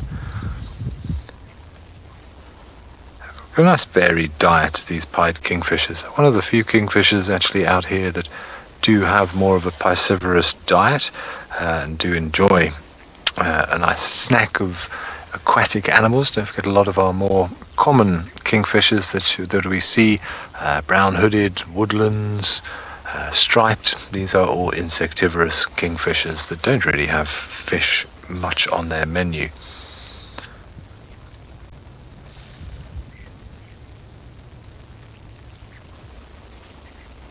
Very important to keep your feathers in good condition for flight, especially with these birds. They do look as if they hover, but they don't true hover. They have to sort of face into the wind and use air currents to stay in one place. So it's not like a hummingbird that can quite literally hover a bit like a helicopter and go forwards and backwards.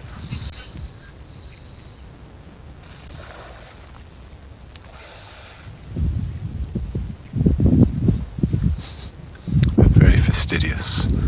Oh, we've got the other one coming in as well. We've got a pair of them now.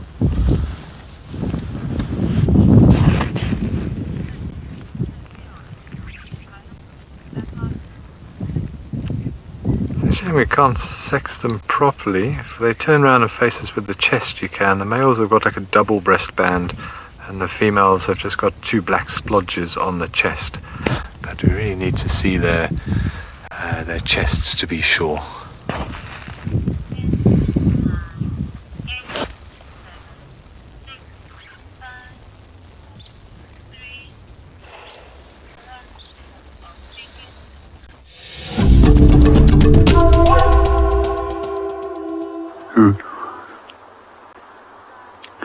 Welcome back to Pridelands. We made a quick stop at one of the social spider species that we find out here. This is known as a community nest or sociable spider. And what we will find is that there's absolutely hundreds of these tiny little spiders that will actually live together inside this nest. Unlike other spiders, they prefer solitary lives, and as we quite often will tell you, that we also will find that males will often be consumed by females as soon as mating has taken place. It's going to be very difficult. We've got one of our very tiny spiders right up here, but with the wind blowing the web, I don't think it's going to be able to keep it still. But if I have to take a guess, this little spider is not even 5 millimeters in size. And when it does come to hunting, and if there's a prey that does get stuck into their webs, they simply send enough of these little spiders out to go and deal with the prey item that's inside there. They will then drag it back inside and share the spoils with one another. That's an uncommon thing to see when it normally comes to animals, that there is food that has been equally shared. The only other animal that I can think of when food resources are equally shared, which we do find out here in Pridelands, is African wild dog.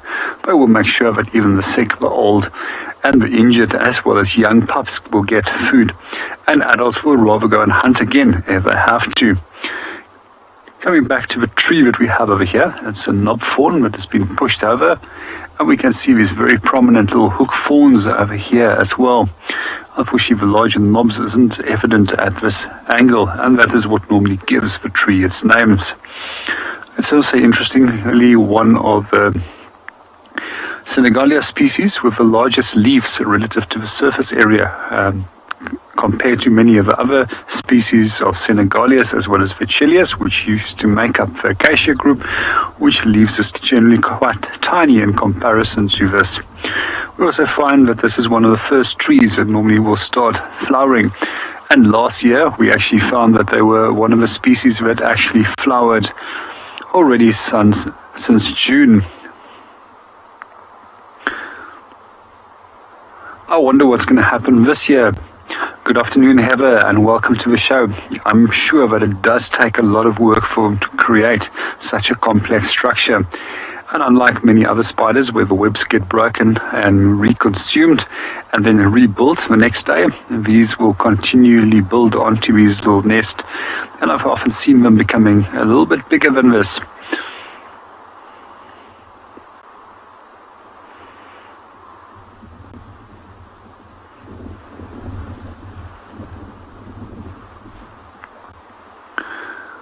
Well, we're going to move on and go and see what else we can go and find. But in the meanwhile, let's pop in to Ben, who's busy watching some hippos.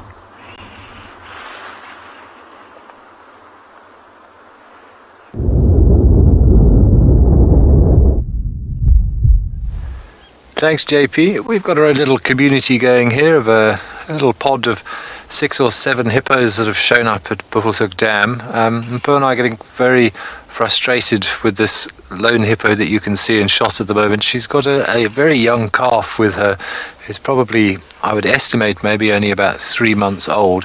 But it seems to be intent on every time just before you guys come back to us, it disappears under the water, and we've decided that it has the biggest lung capacity of any young hippo ever recorded, because it has a tendency to disappear under the water for long periods of time.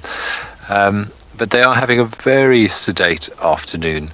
An adult hippo is certainly capable of holding its breath for sort of 5 or 6 minutes under pressure, although there have been reports in captivity of hippos being able to hold their breath for in excess of 15 minutes, which seems like a very impressive feat. I've never personally seen that in the wild, but it's a good fact to remember if you fancy a dip in a dam just because you don't see any activity for a few minutes.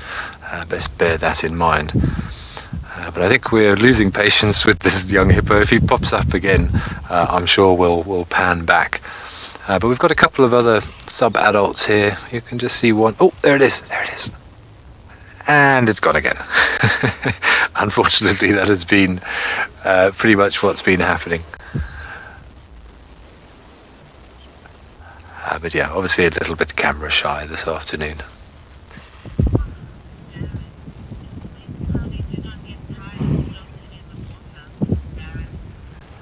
Darren, you're saying that they don't get tired of floating in the water. Well, they don't actually float.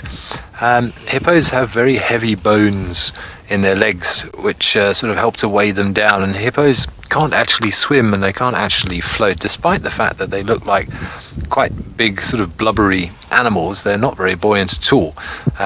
So here this one was actually either lying on the ground or standing on the ground, and they sort of walk along the bottom of slightly deeper water or bound across the bottom with their legs anchoring them to the sand. You can see that one on the far left of the shot is actually resting its chin on its mother's back. That's why that one's popping up a little bit and also disappearing. They really don't want to be part of the show this afternoon. Oop. I love the way they shake their ears when they pop up. And those ears, of course, have got special valves to stop the water from entering. So hippos, as I was saying, they look quite fat, but that skin is incredibly thick. There is a subcutaneous layer of fat, but it's not a layer of blubber. It's just sort of fatty skin. In fact, a hippo's skin is around about 2 inches thick. It's incredibly thick hide, and is used traditionally to make sort of whips and ropes and things, because it's so solid. It creates such a sort of a strong leather if it's dried out and used correctly.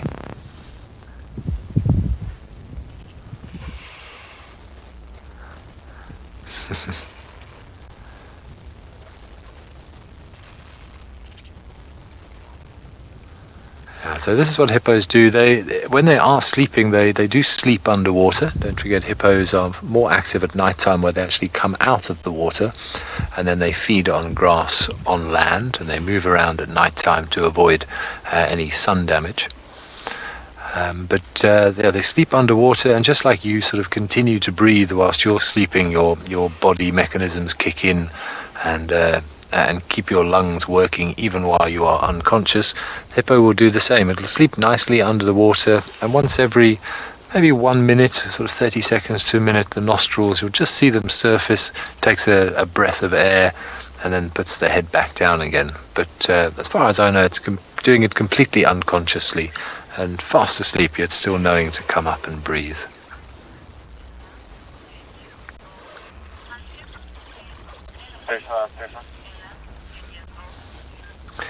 Ella, thank you so much for the question. Are hippos scared of elephants? Well, most things are scared of elephants, if I'm quite honest. We do like to say that the lions are king of the jungle, but I think it's fair to say that elephants are king of the bushveld. Most things will move out of the way of hippos. Oh, there's an oxpecker just landed on the hippo to the left. So are they scared of elephants? Well, they're not going to take on an elephant, put it that way. But what often happens, if a big herd of elephants come down to a dam, the hippo might get a little bit sort of protective about it, and he may yawn and show his displeasure. But it's very rare to see a hippo sort of rush an elephant, and I have actually seen elephants chasing hippos around who sort of dare to get a little bit too close. So no, despite their great size, the elephant wins most fights, or most arguments, it's fair to say. But thank you very much, Ella, for that question. Excellent question. Nice to see that little oxpecker make an appearance. We just had a mini yawn from the youngster over there. Of course, we know oxpeckers very well for their sort of symbiotic relationships with antelopes, where they pick off the ticks and feed from those ectoparasites. But even under the water, there are other interactions going on as well with the hippos. So there are terrapins in this dam. We'll have serrated hinged terrapins and also marsh terrapins living in here, and they will also pick at the skin of herbivores, sometimes of the hippos, or if you see a herd of buffalo come down to drink and the buffalo wade out into the water, then you'll often see terrapins sort of flocking towards them, and they'll also be sitting there nibbling on ticks on the buffalo's legs, and they're on their underside if they get deeper, or they get deep enough. And then they've also got relationships with a type of fish called tilapia, which is quite common in these dams.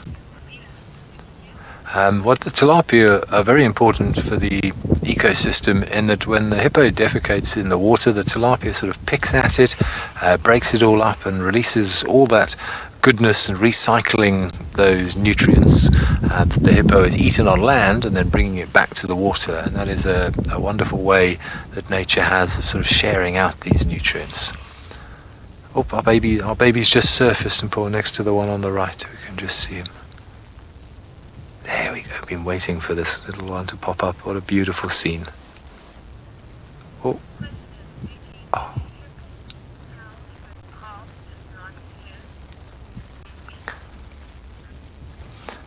Vicky, thank you for the question. Welcome. Can a hippo bull tell if a calf is not his? Very likely, yes. In the animal kingdom, most communication is done through scent. And it's very likely that a male hippo will be able to recognize if a calf is not his.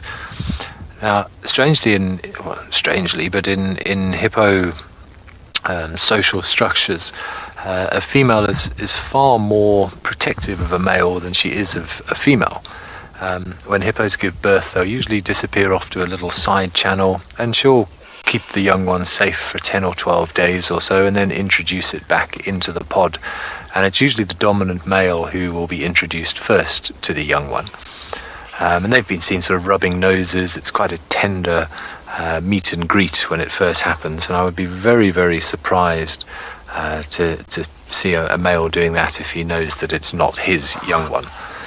I'm not aware if it's like lions, that if a bull takes over a pod, whether he would remove or kill any youngsters, but certainly young ones have been injured by bulls and even by older females, as they are potentially seen as a threat. But I don't think it's the same mechanisms that we find in lion prides, where males actively remove offspring that is not his. It's a good chance he might get chased out, however. And the mother is very protective of young males and will even sort of chase females away from the young male for the first few months. And she doesn't seem so bothered about the female, possibly just making sure, because she knows that young male is potentially in more danger. Let's see, we've got our youngsters popped his head up again. We'll see how long he hangs around for.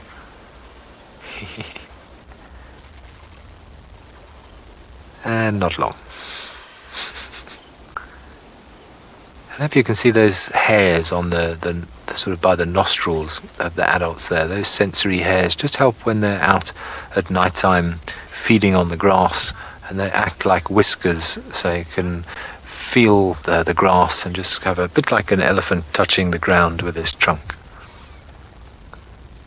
And often in a track you can actually see where the hippo's been walking. If they're walking with their head very low down, you can even see the drag marks from those very sort of stiff bristles on the nose left in the sand.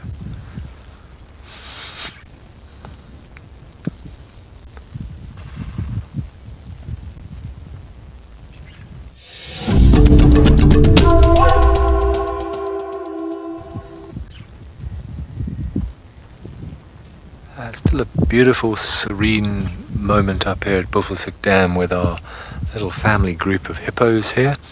The bush is sort of eerily quiet this afternoon. We were just discussing it. There's hardly a bird call. The wind has died down. All these hippos seem to be particularly sleepy. We're just seeing little nostrils pop up, taking gulps of air, and then disappearing under the surface again.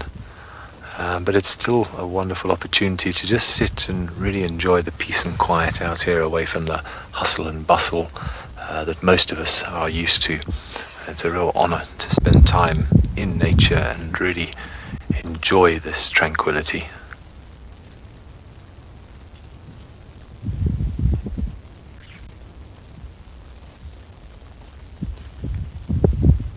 You can even see a few patches of blue sky up above us. It's the first blue sky that we have seen, I have to say, for about 3 days. We've had over or close to 50 millimeters of rain, and I'm sure there's more water in this dam than there was a few days ago. A very welcome respite for the bush, preparing us for these long, dry winter months which are just around the corner.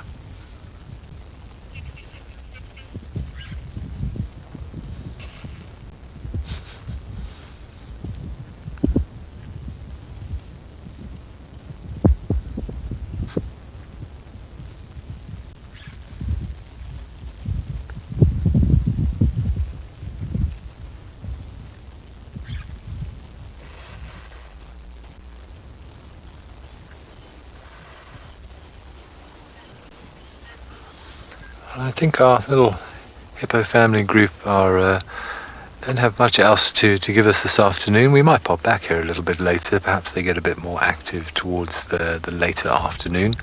In the meantime, we are going to continue on and see if we can pick up some tracks after this morning's rain.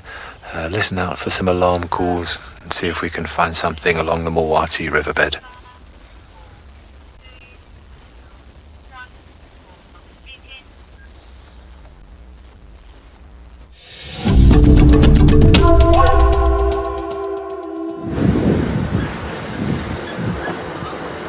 Coming to us.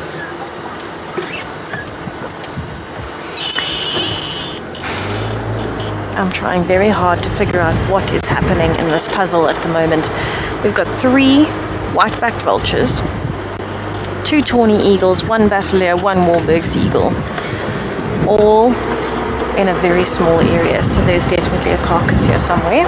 We're very close to Ribbon's den site as well, so I'm quickly gonna hop in there and have a look if there's any activity there, because if there's vultures around, there might be hyenas around, and I just can't seem to figure out why. I can't see any fresh tracks of other predators, but I have a feeling that whatever has been killed was somewhere along the Mulawati drainage line, where it kind of branches off towards Treehouse Dam, that little tributary. I've been trying to smell. I can't smell any form of decay or rot or anything like that, even animal stomach contents. Oh. But I'm just trying to work out what is going on. Oh, I see hyenas. I see hyenas. Let's see what we've got.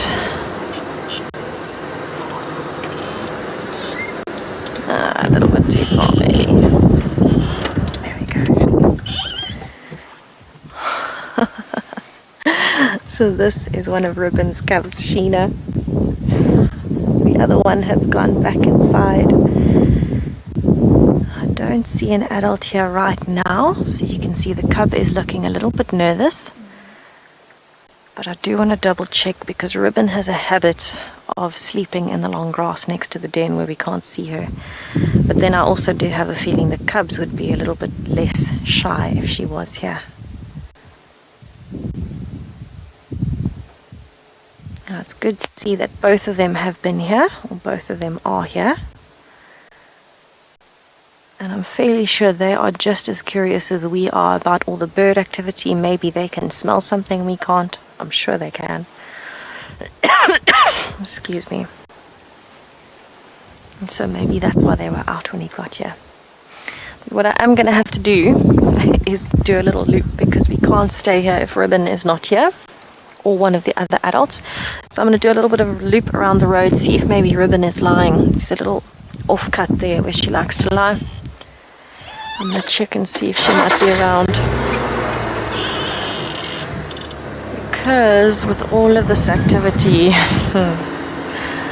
I have a feeling she's close to the den but not at the den, because she's probably wherever that carcass is.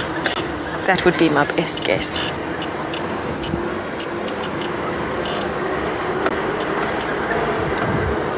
Can see a few fresh balls of elephant dung here. Very possibly the same herd from those 3 that we were watching earlier, part of Fang's herd.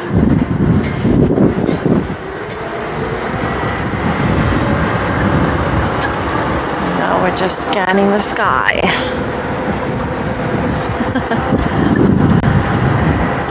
So we couldn't stay long at the hyena den, but at least Sheena got to see the cubs. Got to meet the cubs.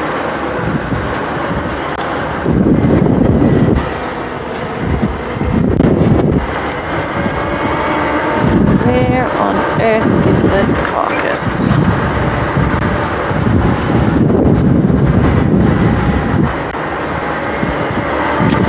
I have a sneaking suspicion, I'm not gonna lie, I have a sneaking suspicion that this carcass is somewhere in this drainage line that runs along Elephant Carcass. We can't drive Elephant Carcass at the moment, because it is a little bit too wet. There's a bit of black cotton soil there. That is how you get stuck, but also damage the vehicles and the roads. And so we've zoned it. So I'm not going to be able to check Elephant Carcass, but I am going to check north on Twin Dams Road towards Chelapan and do Pangolin Track, in case we've missed something there. We did the Mulawati riverbed up towards the next junction, and there was nothing in there. But I have a feeling that whatever this is going to be here somewhere in this drainage line. Now it is very, very thick drainage line, so to find something is going to be quite challenging.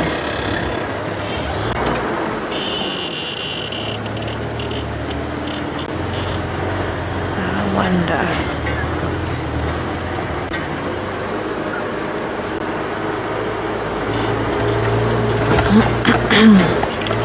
Heather, no.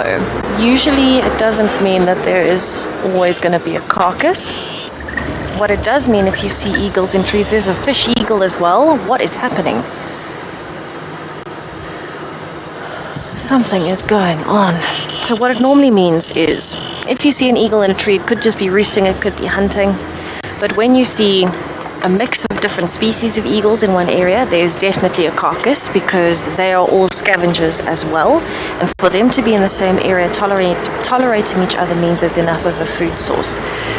One eagle you can usually use is a battalier, has very good eyesight, so if it is perched, it's worth having a look, because they can see carcasses from quite a distance. But also other things like sometimes hawk eagles, and definitely a hooded vulture. If you see a hooded vulture, it's worth following, because they are the sharpest and the first to arrive of all of the vultures. I wonder if it's not worth just having a quick listen here. So I'm now at the junction with Elephant Carcass. We can't drive this road, but that drainage line to the left is where I think something has happened.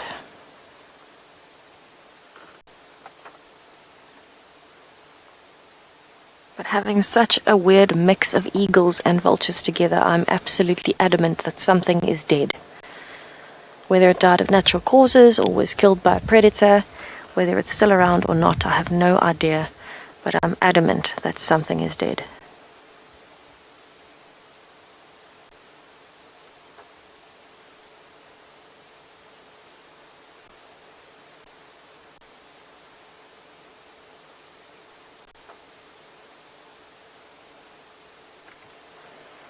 So what I'm listening for is interactions between predators, alarm calls, chewing sounds, growling sounds, crunching of bones. Anything that might tell me what's going on. Even vultures, when they fly off of a carcass on the ground, is a massive noise.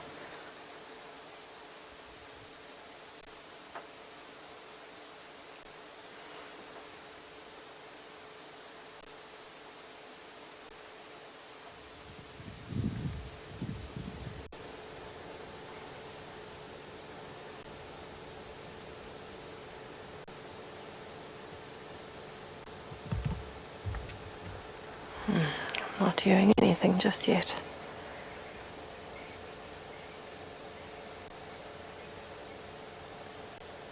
It may be worthwhile me crossing the Mulawati.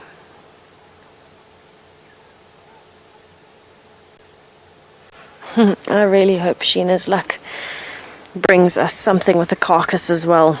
I can hear people talking. Oh, there might be a game viewer coming up behind us. Maybe they're also looking for whatever these birds are signaling. But I think what I'm going to do is go up towards Chelapan and just check there. Do a bit of Pangolin Track towards Weaver's Nest. And then kind of just circle back to the area. Fingers crossed Sheena's luck continues and gets better.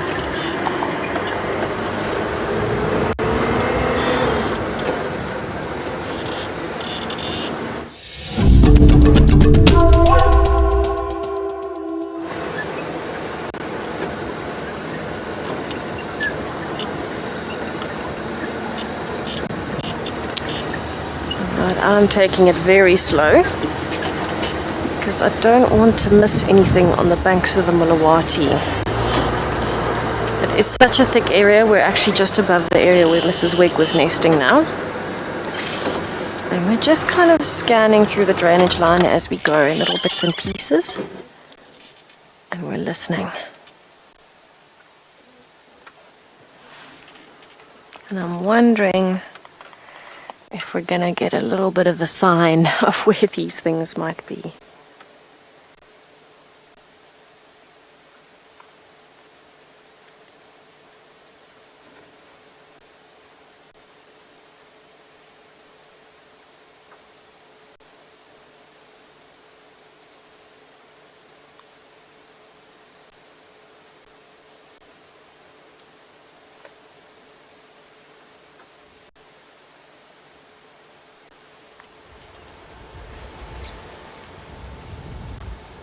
Now in this area I've seen Tlalamba, I've seen Tandi, I've seen Maribs, I've seen the torchwood lionesses, the Nkumas, I think even the Talamatis.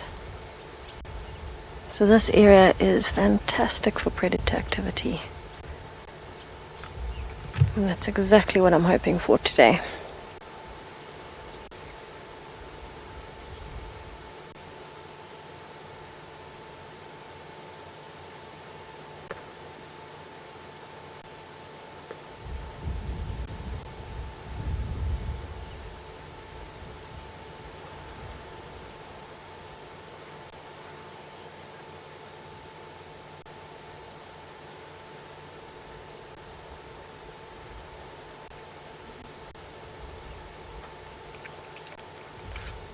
Now I know the birds being here are probably going to roost here for the night anyway. But they don't normally roost so close together. So there are definitely still bells ringing in my brain saying, something's here. You better find it.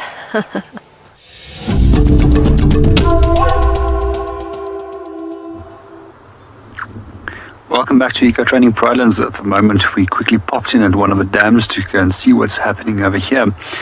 And we're now at Leopard Dam looking at two woodland kingfishers, which is up in the tree. I wonder how long they're going to still be here before they're going to start heading off. Generally, by the last week of March, they tend to quite often leave South Africa on a 6,000 kilometer journey back to countries such as Senegal, where they will then go and breed for a second time.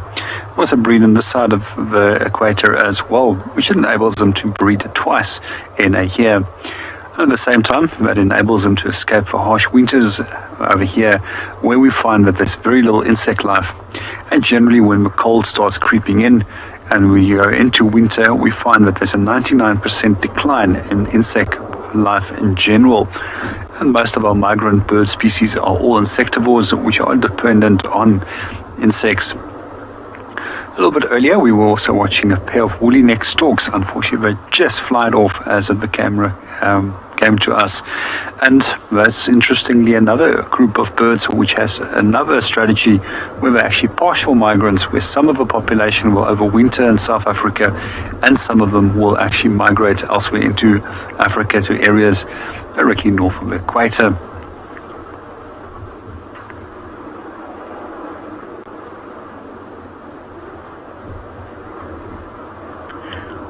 Although we call them kingfishers, in this case they're actually more insect eaters, and it's very seldom that I've ever seen a woodland kingfisher will actually catching fish. They'll often plunge bathe, which their behavior is then misinterpreted for actually fishing or picking insects off the surface of the water. But there is a number of different kingfisher species, such as pied kingfisher, giant kingfisher, and malachite kingfisher, which we occasionally get over here, which are true fish eaters.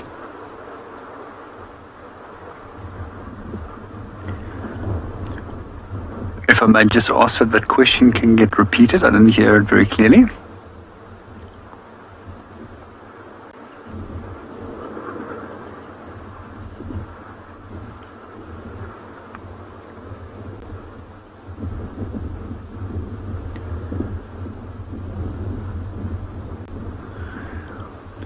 We just have a little bit of a problem there with the communications that are breaking up in the moment, and the question is not coming out very clearly.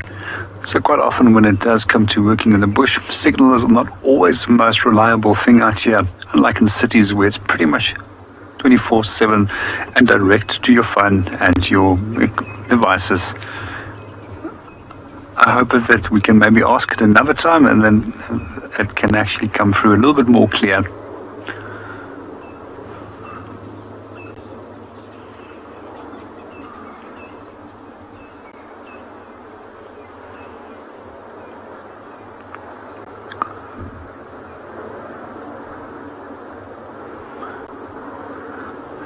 Well, we're going to sit around here a little bit longer and then from there move on and go and see what else we can go and find.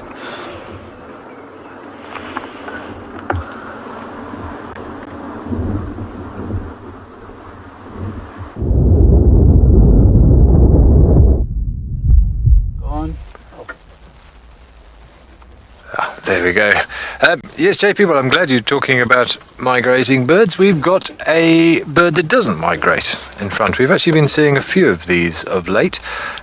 This is a brown snake eagle. Excuse us, there we go, we've got him in the frame now. Yeah, so this is one of our birds that are here year-round, one of our 2 snake eagles that we have in this area, the other one being a black-chested snake eagle. This one is characterized, as the name suggests, by being rather brown. But I was actually doing some reading on birds' eyes the other day, and I'm sure some of you may know that they do see in UV light, but a lot of eagles also have what are called 2 foveal pits.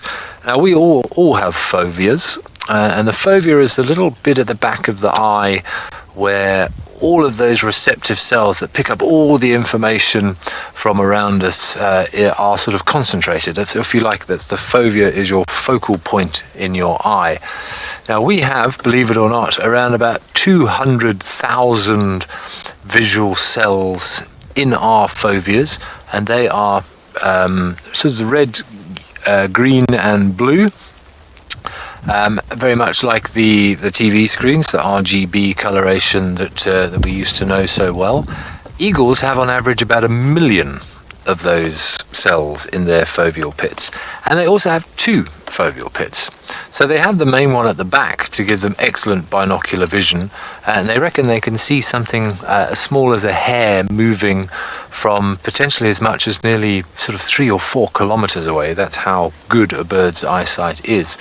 But that second foveal pit is sort of on the periphery of the eyeball and allows them to also focus on things that they would sort of see, or that we would consider at the corner of our eye.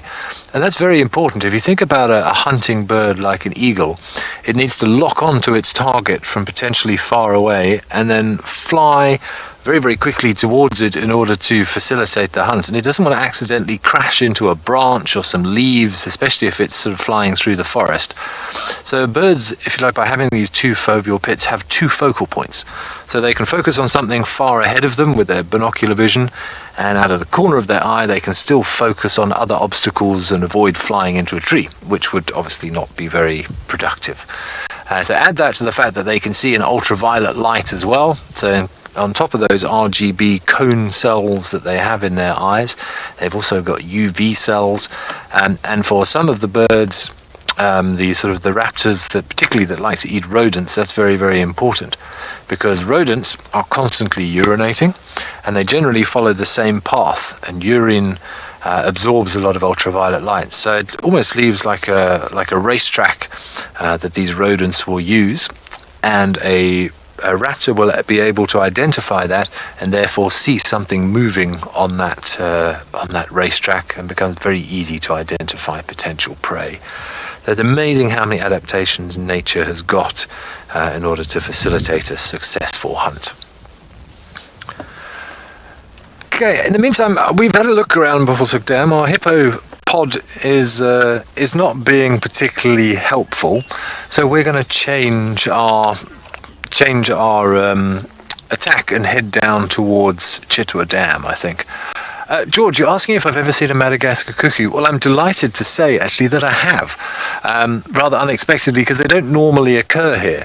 I was working on a reserve just north of Hoedspruit, and I actually had some guests from Asia, and they were quite keen on birds, and we were up along the river, and we kept hearing this sort of strange call and I didn't know what it was. I said to them at the time, it sounds like a cuckoo, and I tried all of the cuckoo calls on my apps, checked all the information about the cuckoos we have in this area, and kind of gave up. But we heard it the next day and the next day, and I accidentally played the Madagascar cuckoo, which is not supposed to be here, and it was a perfect match. And we then spent the next, I think it was about 4 hours chasing this bird up and down the river, crossing over, and every time we crossed the river it would call from the other side, because when we realized what it was, and it was a special bird, we needed to get some photographic evidence of it. But I'm delighted to say that after an awful lot of blood, sweat, tears and perseverance, we were able to get a photograph of it, and we actually submitted it to the reserve, and then the reserve even opened up the reserve to sort of non-paying guests to come in and have an opportunity to see this bird, because it was so special. And I know one turned up in Kruger, I think it was last year or 2 years ago, that a lot of people went to go and have a look for. So very, very unusual in this area, but birds have wings and they sometimes get lost. So yes, I'm very delighted to say that it is on my life list, and it's one that I'm very proud of. So thank you very much for the question and for reminding me of that. Okay, in the meantime, as I said, we kind of given up on our hippos that did not really want to play ball with us this afternoon. So I'm going to head to Cheetah Cut Line along Central, which is where I am now, and head south, and we're going to pop our heads into Chitwa, have a look at Chitwa Dam, and see maybe we can pick up something on that side. All right, let's see what we can find. Welcome back to Eco Training Pridelands. If there's any sensitive viewers, I would recommend that you actually look away right now. Our wild dogs have just managed to kill something, and they started tearing it apart and feeding on it very quickly. It seems that there's not much left, so it must have been a small impala or something. And just to give you an idea, if there was 9 of these dogs and it was 120 kilograms of meat, they could consume that somewhere in some 12 minutes. So they feed incredibly quickly, and the reason why they feed so quickly is specifically to avoid competition by predators such as hyena as well as lion that might try and steal their kill. Let's just sit and watch and see what they get up to.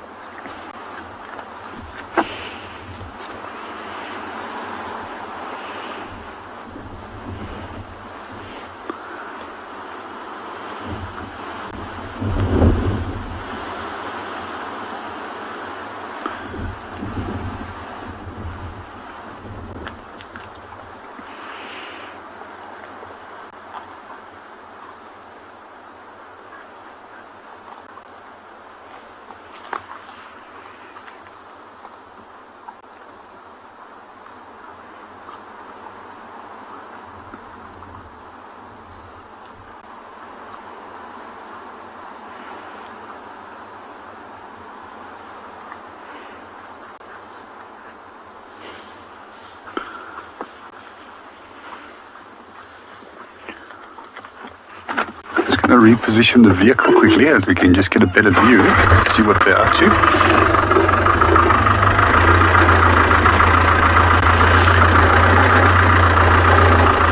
It actually attracted our attention as we were sitting at the dam, and we managed to see one of the dogs running past of us. He most likely was going on his way to a drink. When we did try and find the 4th dog, we couldn't see him, and then suddenly we did notice the 3 others that were busy feeding over here. I'm still not 100% sure what they are actually feeding on. That's just amazing to watch how quickly they consume everything. When it does come to dogs, they're actually one of the most carnivorous of all dogs.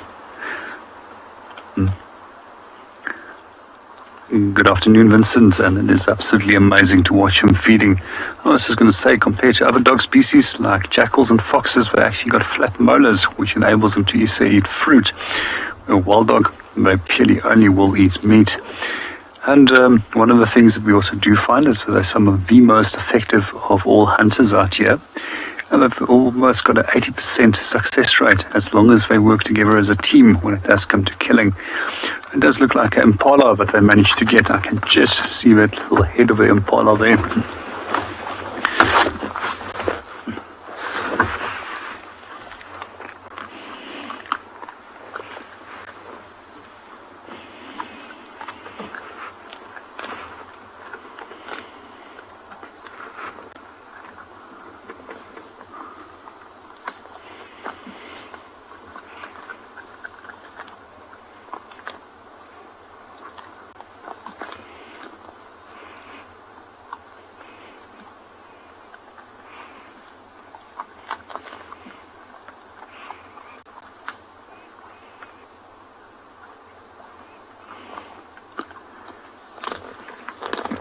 It's also interesting to watch how quickly they will always look up, just to make sure that there's no predators that are actually coming towards them.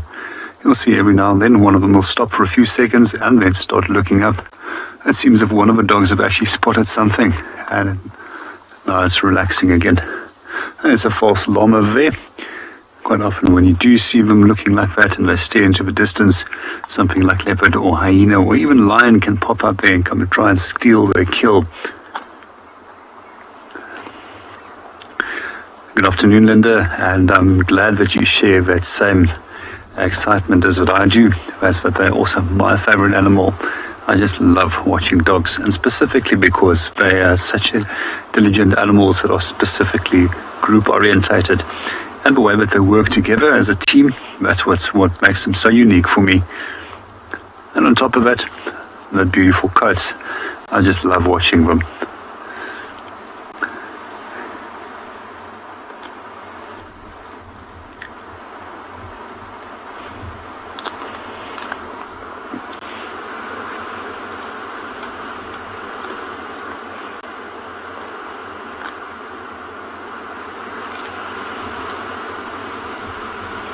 The wind that we're experiencing at the moment must have definitely been working in their favor, because it's quite often when we do come to antelopes, they're very alert, and you'll see that they will always be listening to potential threats and things that hinder them, and then they will stop, stare, and then move and look at what's going on.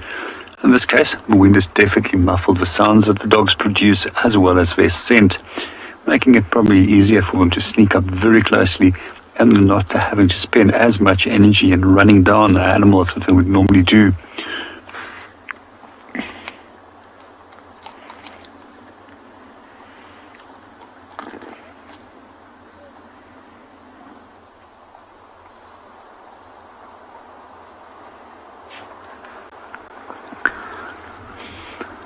Good afternoon, Fiona, and welcome to the show. It should give them enough food to support them for the day. When it does come to wild dog, they normally need some 5 kilograms of food per day to support themselves. And if it comes by tomorrow and they haven't eaten, then they need 10 kilograms. And by day 3, it will topple up to 20 kilograms of food which they need. If needed, they will go and hunt again. And that's also quite often what we find is when they are still hungry and fed other dogs that are at the den and that was begging for food, they will just simply go out and go and hunt again.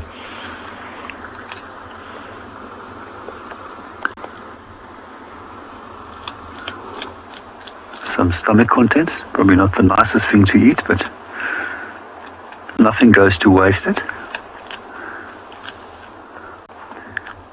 One of the things that you'll notice is that they don't fight over food like lions would do. And when lions do start, they start squabbling, and they will even bite one another in the process to get to a carcass. And dogs, they try and keep it as quiet as possible, not to attract that unwanted attention. If you're a lion, there's very few things that can take away your food, other than other lions or possibly hyena. But in most cases, when it does come to lion and there's a male present, it's very unlikely that hyenas will even try to even take the food away.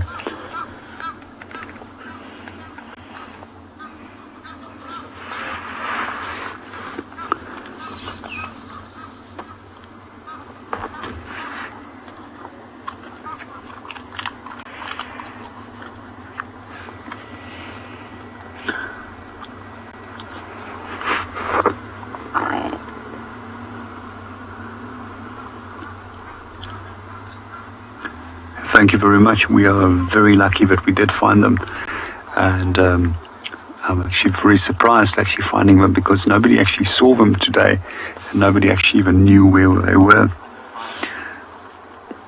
It's difficult to keep tracks of wild dogs in terms of where they go, because they do cover big areas and they even do cover big distances in a single day. Normally a typical day is trotting for them might include some 50 to 55 kilometers of running, while they often cover areas of home range areas for up to 450 square kilometers in this part of the country. Something has just made them a little bit unhappy. I'm not sure what has triggered them, but there's a very good chance that there might be a hyena or something that's sneaking up over here. Can't find anything at the moment. Let's just still and watch, because if there is another predator in the area, it will come towards where the carcass is.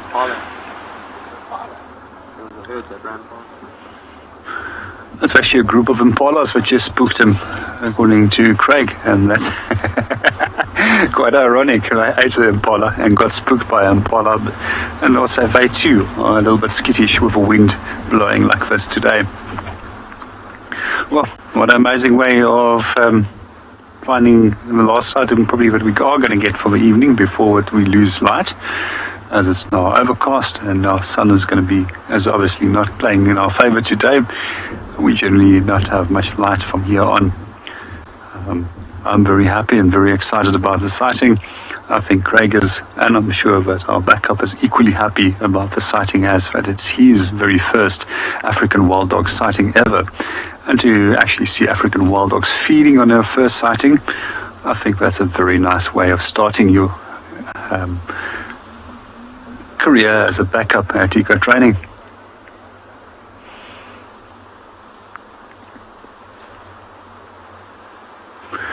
Well, we're going to start moving on, and in the meanwhile, let's go and see what is happening at Chitwa and what Tessa is up to. Oh, the dogs have just come back. All 4 of them is actually coming back now. Oh, great. I was just worried where the other one was, and they're now deciding to pick up the last little pieces and move on with it.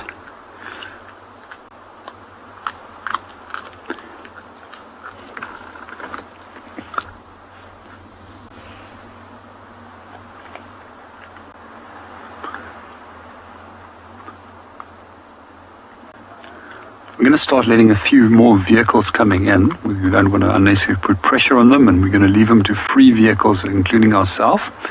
As soon as that 4th vehicle is going to come in, I'm going to excuse myself and move on so that they can also have the opportunity to enjoy this amazing sighting.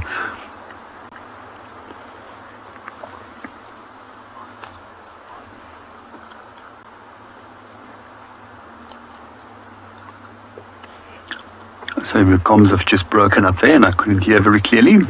We might try again, as we are battling a little bit with comms this afternoon, with signal.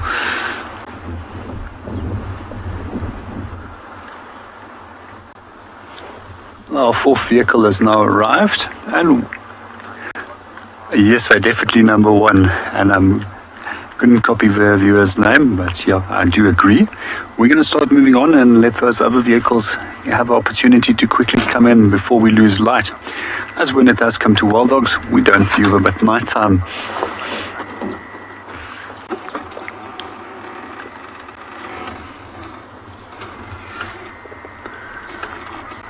But now let's go and see what Tessa is up to.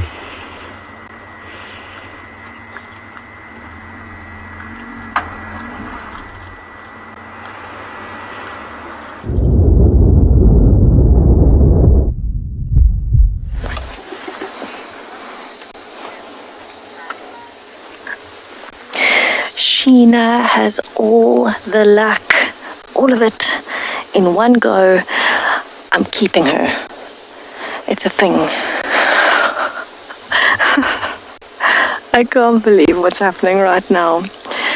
My ribs is lying, having a very relaxing snooze on the other side of a little drainage line.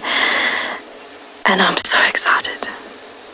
So let's just watch, let's have a listen, take it all in for a minute and breathe, and then we'll start talking again just now.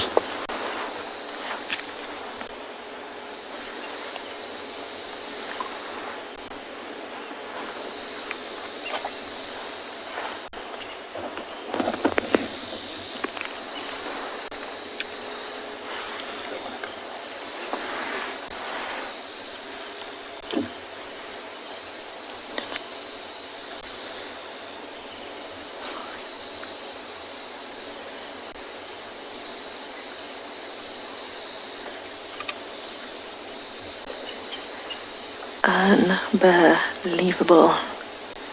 I can see his murder mittens, his paws. I can see his ears. excited. Oh, he moved his head.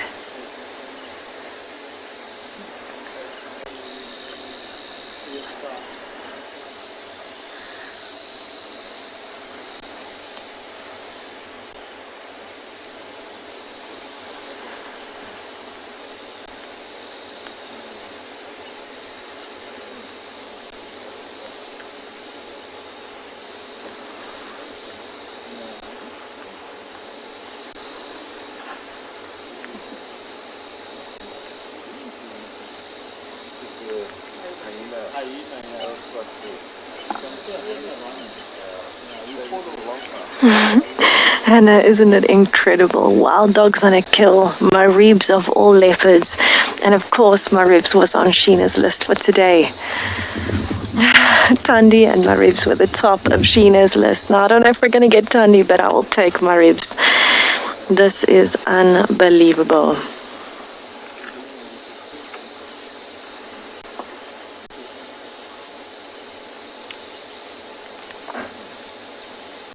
I can honestly tell you that he is looking in such good condition. He looks like he has eaten maybe half an impala or a baby warthog. And he's looking so nice and relaxed.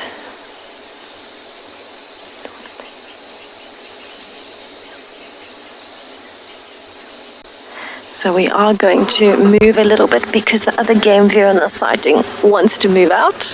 So you will hear some movement in the background. I'm going to have to reverse if they need me to, but I think we'll be okay. But of course, we're just so excited that Sheena brought all the luck. Sheena has done an incredible job today, and I don't think we could have done better after 3 days of rain. Look at the murder mittens. James Henry would be so proud to hear me saying that. Some paws.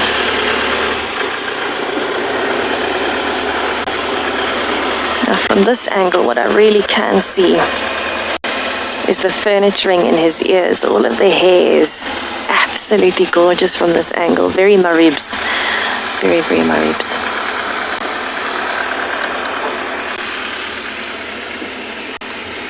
And I'm just so happy that he's so comfortable.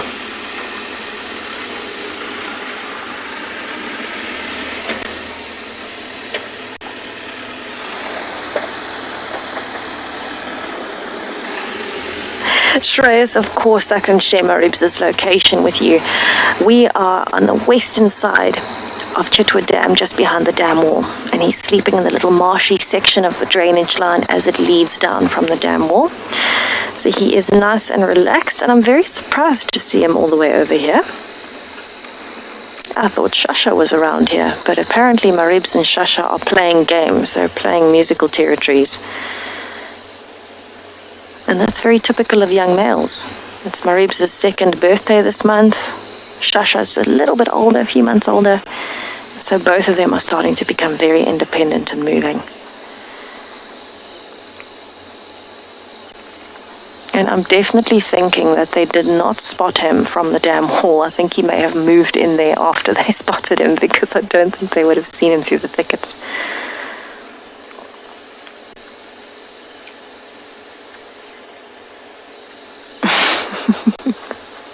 It seems like everything today has just gone ridiculously well. Thank you, Sheena.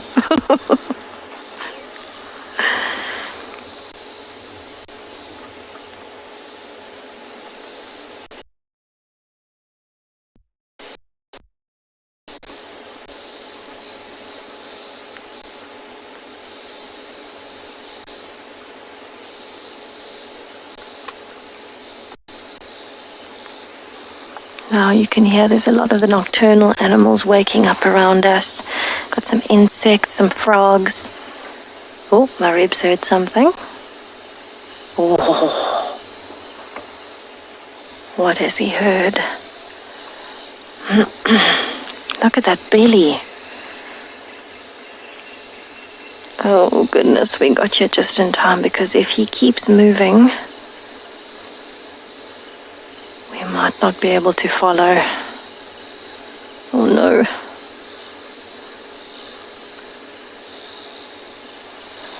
Let me try my best to move a little bit further back or forward. See if we can find a gap. Oh, how exciting. Oh my goodness, that is thick. Let's try.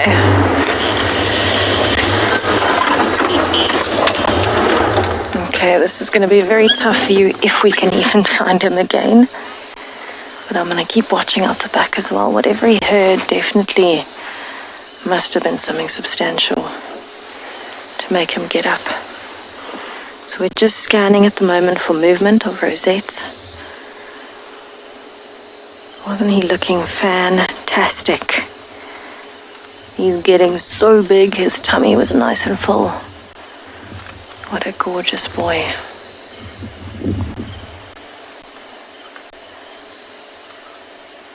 Oh, now it's a game of hide and seek and he's winning.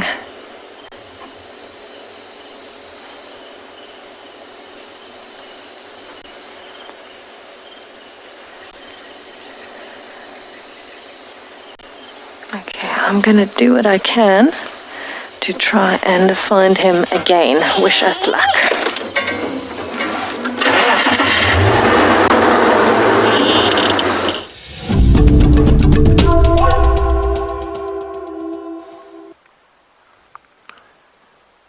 We have found what looks to be a white-backed vulture. It's a very cool overcast day still, as you can see from the cloud cover behind. Obviously this is now roosting time for most birds, but we haven't seen much soaring or gliding of any of the big raptors today because it's been pretty chilly today, so there have been no thermals for these big heavy birds to ride on to make life a lot easier and a lot more energy efficient. It'd be interesting to know whether this guy has been chilling out here the whole time, or maybe there is something in this area. We did notice a tawny eagle not too far away from here as well, but again, with the conditions, it's hard to make too many assumptions, as we'd expect these birds of prey to be quite sedentary today.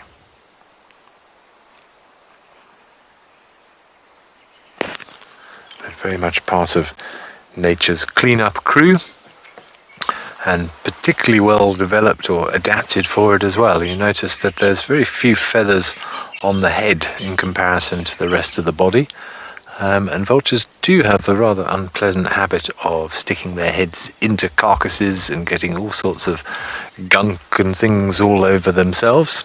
And if you had lots of long feathers on your head, they would be very difficult to maintain. So they have sort of evolved over the years to have these short feathers on the head so that they can stick their heads in, and it doesn't do too much damage to the feathers. And they're quite fastidious in that they do go and clean themselves after they've had a meal as well. But let's watch our vulture. It's a beautiful scene, actually, a stunning silhouette against that grey sky.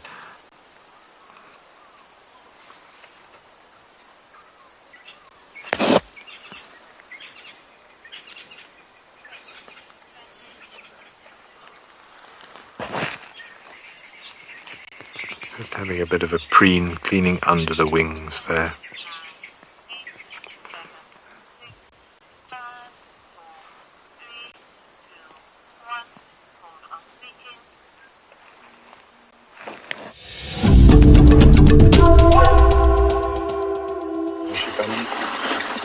Coming now.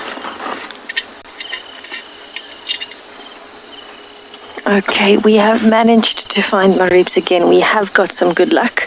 However, you can see he is lying in between the bases of 5 massive tamboti trees. Whatever he's heard, he's still listening, because you can see his face sticking out the far right-hand side and that massive belly taking up the space in the middle. And he's still very interested in whatever it is. He's still looking down the drainage line and watching. I know it's not the greatest view, but it is a gorgeous scene in terms of a different bit of scenery and vegetation. Oh, look at that face. And I can't wait to see what he's heard. So I just want to sit and listen for a little bit in case we can hear something.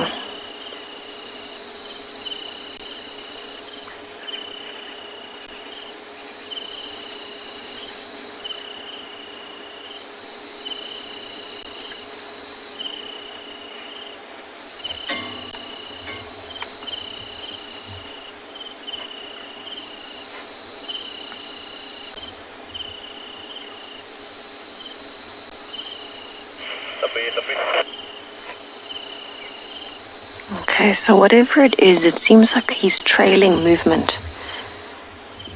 He's watching something as it's moving or listening.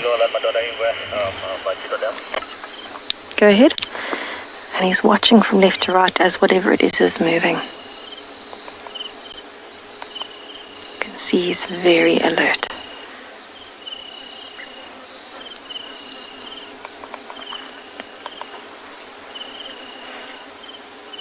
Station looking for the Madoda Ingwe, go ahead.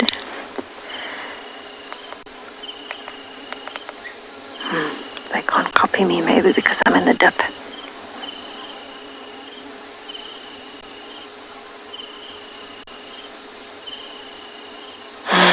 This game of hide and seek, I feel I could go on forever. Oh, there's a hyena next to us. There's a hyena next to us right here. I don't think Maribs has heard it. It's just on our left-hand side. I don't know if G's going to get it. It's just going towards the back now. It can smell Maribs. Maribs has not even heard it. Maribs is still just sitting.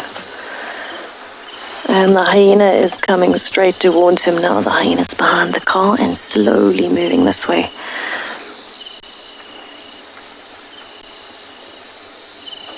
I think it's just next to you, Sheena. Oh yes, they're behind you. And now coming this way, oh my goodness. That's quite a big hyena. It can definitely smell the leopard. I'm gonna, oh, it's already gone down, never mind. So it's a very steep drop, but you're gonna see the hyena come up on that side. It's definitely smelling Maribs. Watch what it's doing. Very carefully sniffing and listening.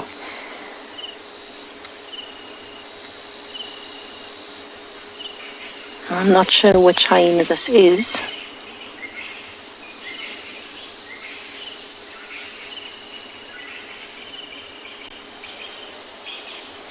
There's a lion's calling.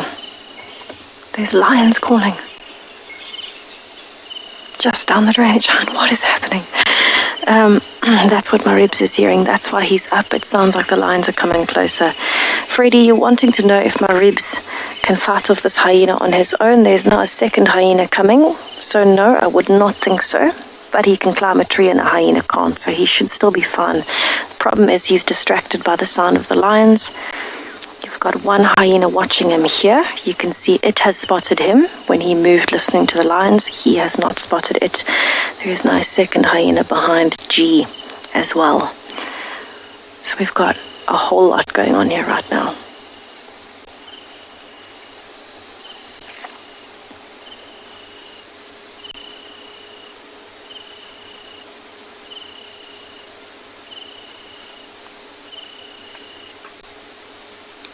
Maribs has finally heard the hyena. Hyena boy, thank you so much for the ID. This is in Ndebele. Thank you for confirming. I really appreciate that. A little bit of the squiggly line on one side and a straight line on the other. Thank you. Oh, watch how she is just not sure what to do now. I'm not sure who the other hyena is. You should see it soon. It's definitely younger.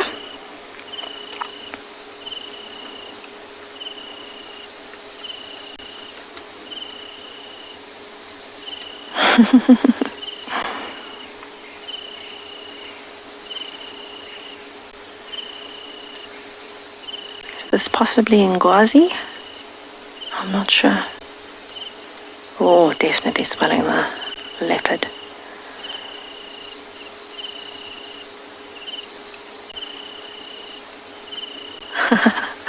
So where we're positioned, we've got a massive drop off in front of us, as you can see with the hyena, so we can't change the angle, unfortunately.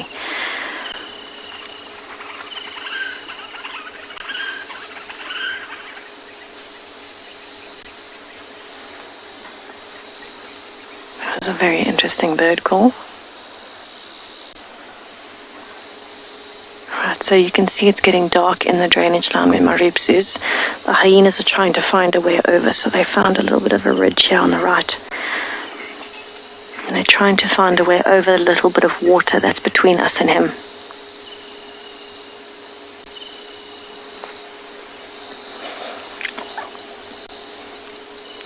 Yvonne, Ndebele and this partnering hyena will be here because they can smell Maribs and they can hear the lions.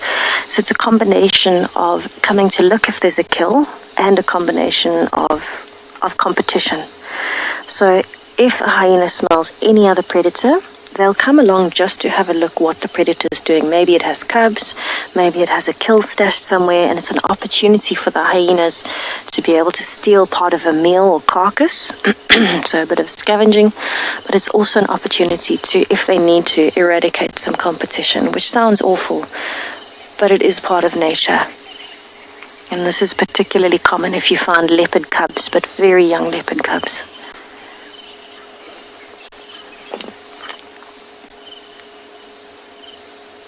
This is quite a tense moment.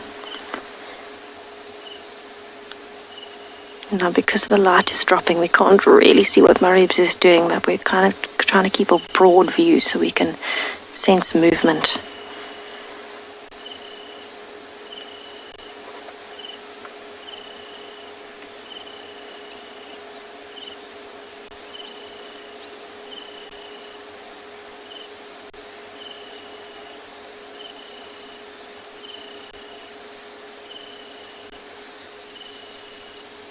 I'm wondering, those hyenas definitely haven't found the route yet, because we would have seen them there and Maribs would have moved. They're trying to get over the water body. Interesting that they won't just walk through. I would have thought that they would have just walked through the drainage line instead of trying to find their way around, but maybe they're scared of crocodiles. But we'll stick around and see if we can get you an update.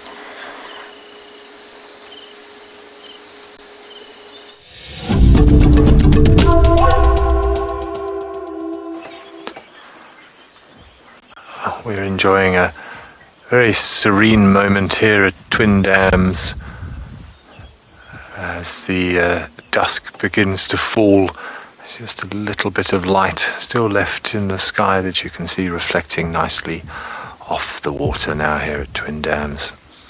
The bush beginning to settle in for the night, and you never know what might come a-calling, especially this sort of hour.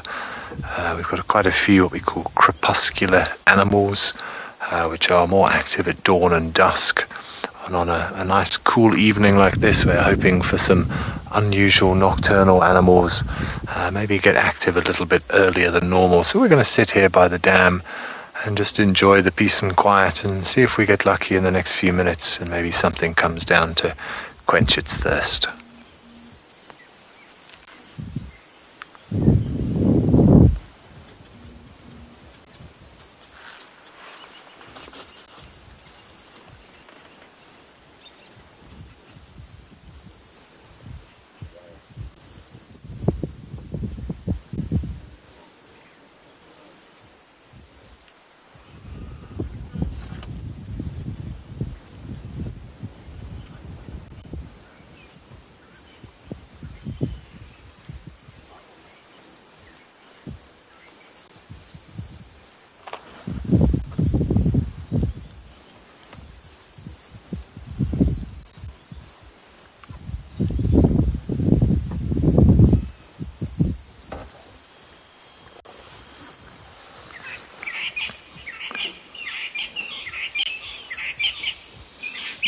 You can hear the francolins, the spurfowl, Natal spurfowl calling in the distance.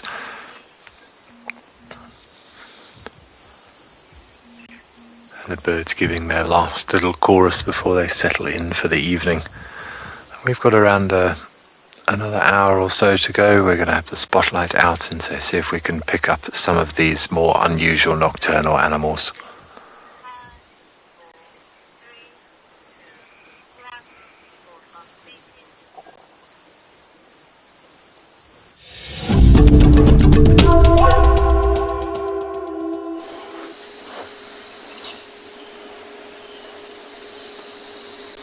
Now, we won't be able to stay too much longer here, unfortunately, because Charles' house is right here, and I can hear the movement, so we can't go in or further south in this, because his house is there, so we'll be looking into his porch. It wouldn't be very pleasant, would it, for him?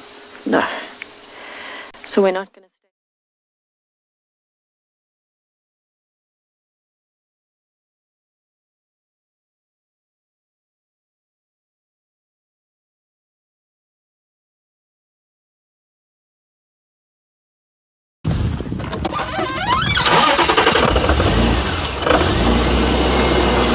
Well, it sounds like you guys have been having a great drive in my absence. We've had dogs on Pridelands, Marips, somewhere there on Chidwa. I've decided to come and have a Twin Dams area that Tess said she saw some potential evidence of maybe something in this area. I have seen a vulture hanging out in a dead tree, but just one. And I did see, I think, the tawny eagle that you guys identified with Tess a little bit earlier. So I'm going to take a slow drive around this area, and perhaps now that it's beginning to get dark, if there is a leopard in this area or another predator that has made a kill, maybe they want to come and have a little drink at Twin Dams. And of course we know that Columba does enjoy this area. And she has given me the runaround for pretty much all day yesterday. So I refuse to officially say that I'm looking for her, because I'm sure she's listening and laughing at me from the undergrowth somewhere. So yeah, I'm going to spend the next hour or so of the drive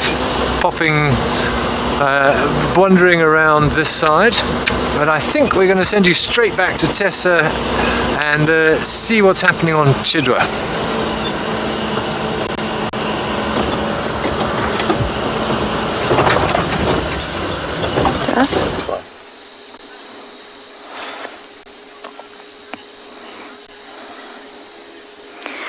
So we have got another game viewer coming in to join us, so we can't spend too much longer here because there is one teeny weeny gap for a view. I can see his head is up there and he's watching Ndebele. She's walked off towards the left hand side.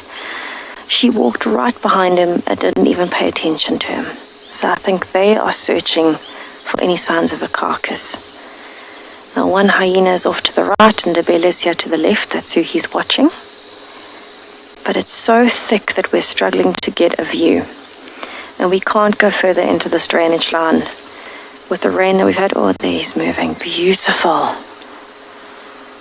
We can't go further into the drainage line, unfortunately, so hopefully he goes up to Chidwa Dam.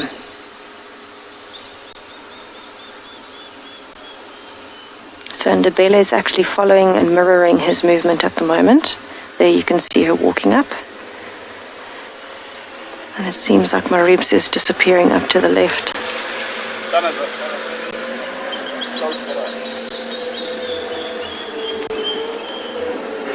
Right, so the hyenas are watching him.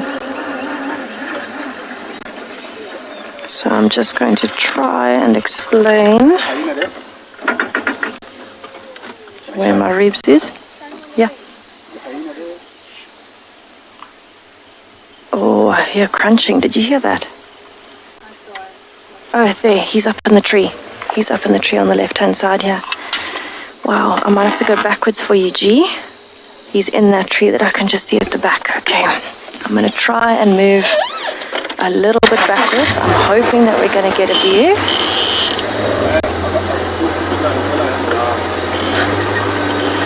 Yes, he's just laid down in the tree. Can you see him, G? Right, I'm going to try like that. There, see him? Right, there's the hyena. There's a hyena right there. And then, of course, Marib's up in the tree. Have a look at that view. So he's now got 3 hyenas in the area. Ndebele, think Ngwazi, but I'm not 100% sure, and another adult, but we can only see a little piece of the other adult. So we're going to stay on Maribs and see what he's doing as he's watching them.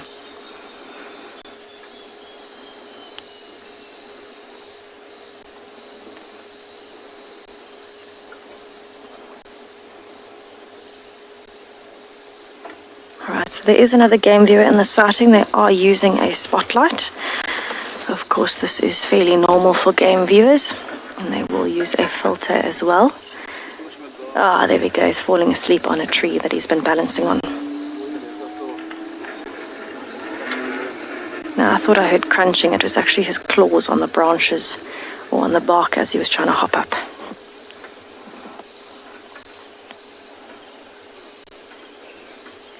Wow, what a sighting.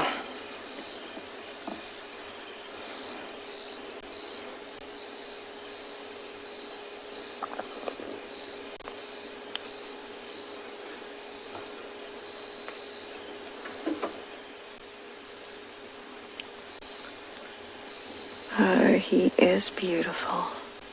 Now, he is still watching the hyenas in the drainage line. He's not too worried about the one that's behind the vehicle.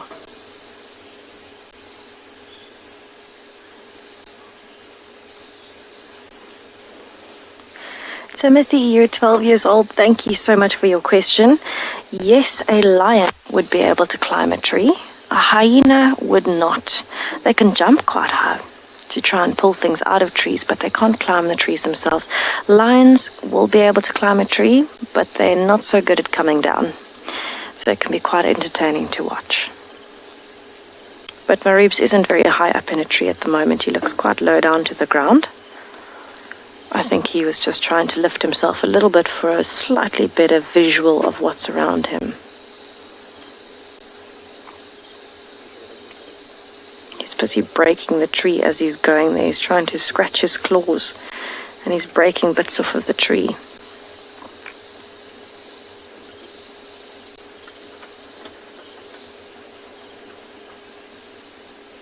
Right now, it is a little bit darker. You can still see that he's lying there, and you can see his eyes every time he looks up.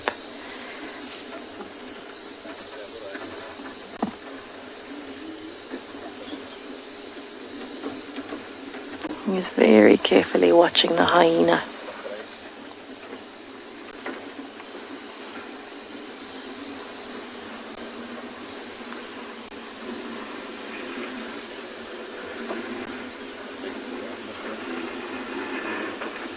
You can hear the other game viewer moving around us. They're just repositioning to try and get a better view of Maribs.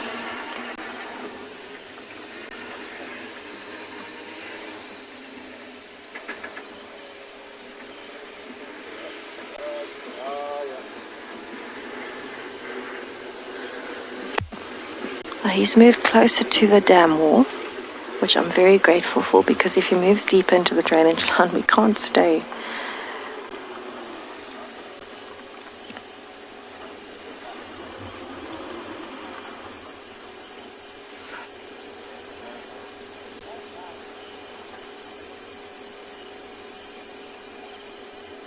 And he's promptly decided to go to sleep.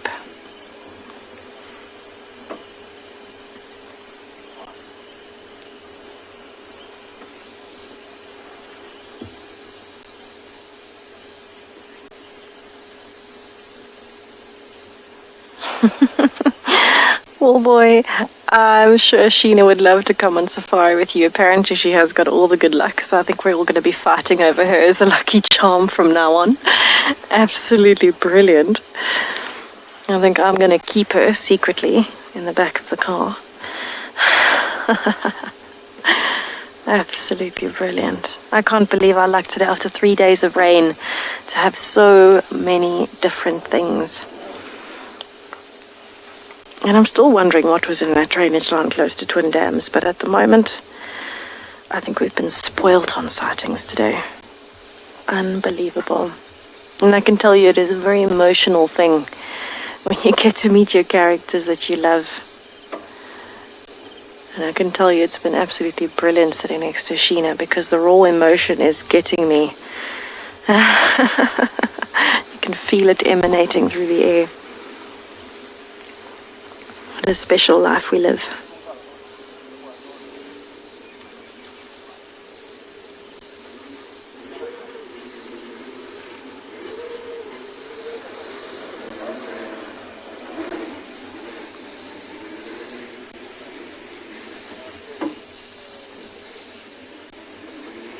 I'm amazed at how unperturbed Maribs is. He just seems to be so relaxed considering the hyenas are around. He's not even high up in a tree. He's just relaxing on a log.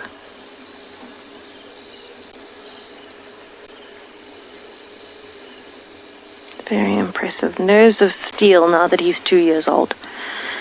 But the light is dropping very quickly. Unfortunately, we cannot get any closer than we are now. There is a massive eroded section between us and him that we will not be able to cross, and I wouldn't be willing to after the rain. So we are going to be spending literally just a few more minutes with him, so myself, Sheena, and G can soak in all the magic and share it with you. And then we're going to have to leave. Oh, he's sniffing the air. He's doing a bit of a phlegm and grimace at the moment. You can just see him lifting his chin and opening his mouth. Very possibly gathering information on the hyenas, but also potentially the lions.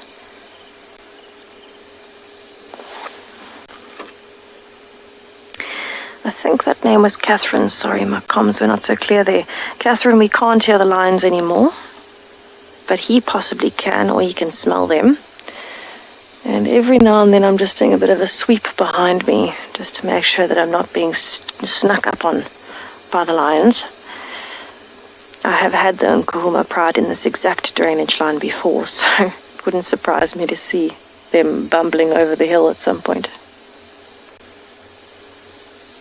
Oh, he's heard something.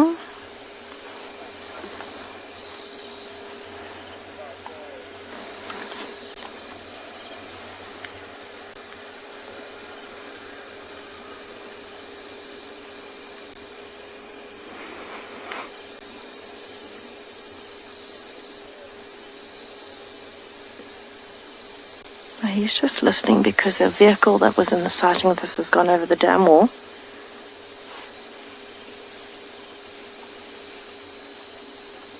He's just checking to see where the hyenas have gone to.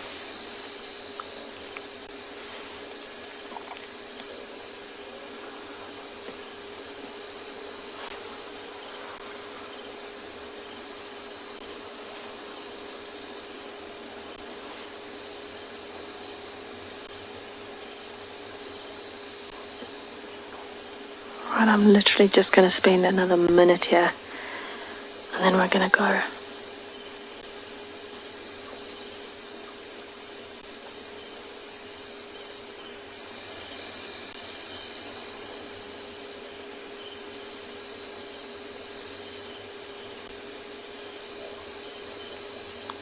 Okay, while we wait to see what happens, maybe we'll hear the lions calling again. Let's go over to Ben on a bumble.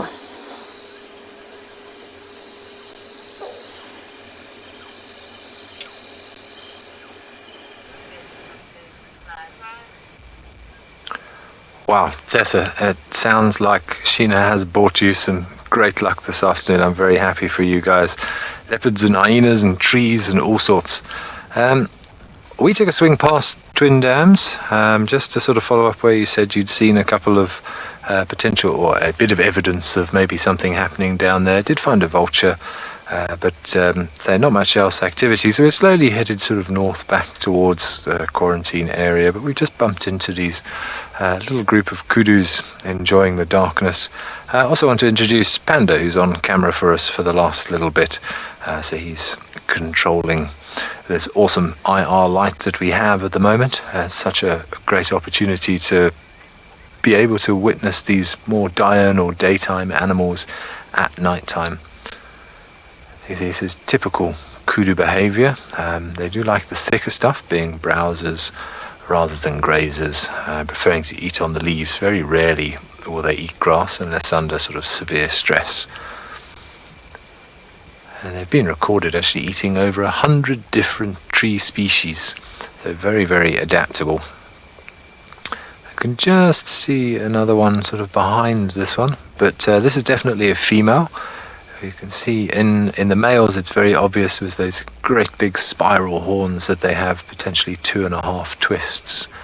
But normally you'll only find a male with a group of females if there's a female in estrus. I didn't see any males. I just saw the 2 here, but they are called the ghosts of the bush for a good reason. They have a tendency to just sort of disappear. And you'll only see them when they start moving. This is their defense mechanism, to stand very, very still like this. You can see she's watching us. She knows that we're here, but the light is not disturbing her.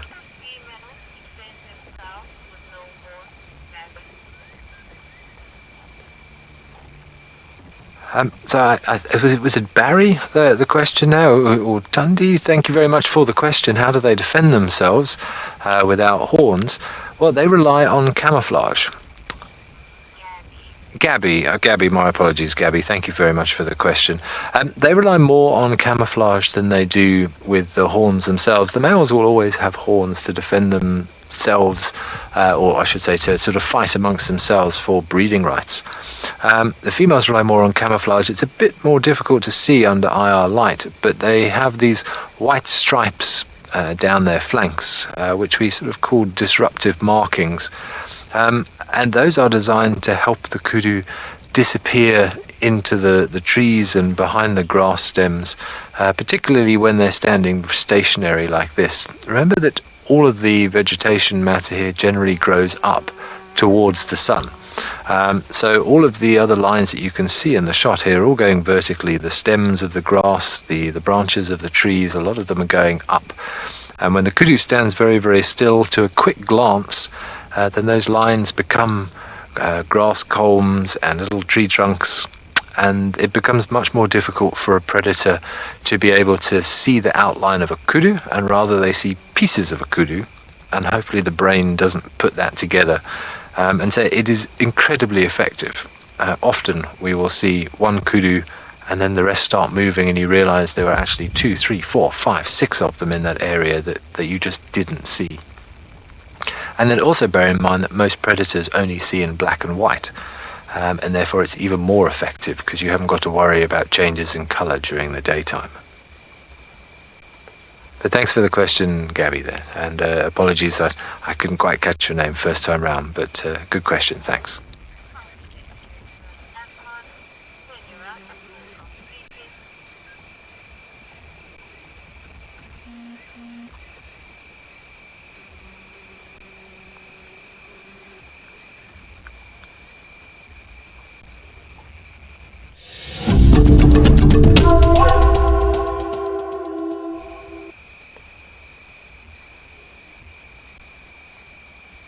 See these kudus very, very static here this evening.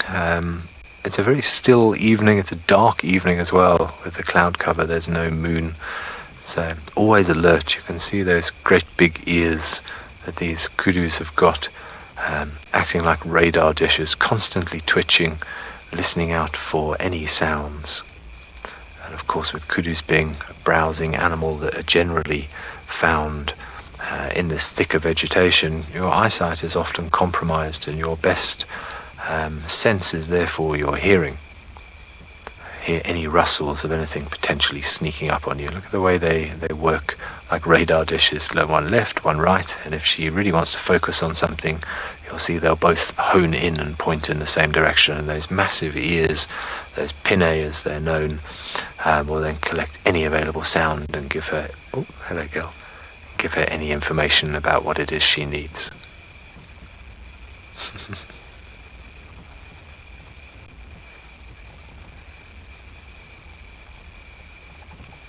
See, something just attracted her attention off to the right there. One ear twitched, and then she span the head round so she could focus that sound.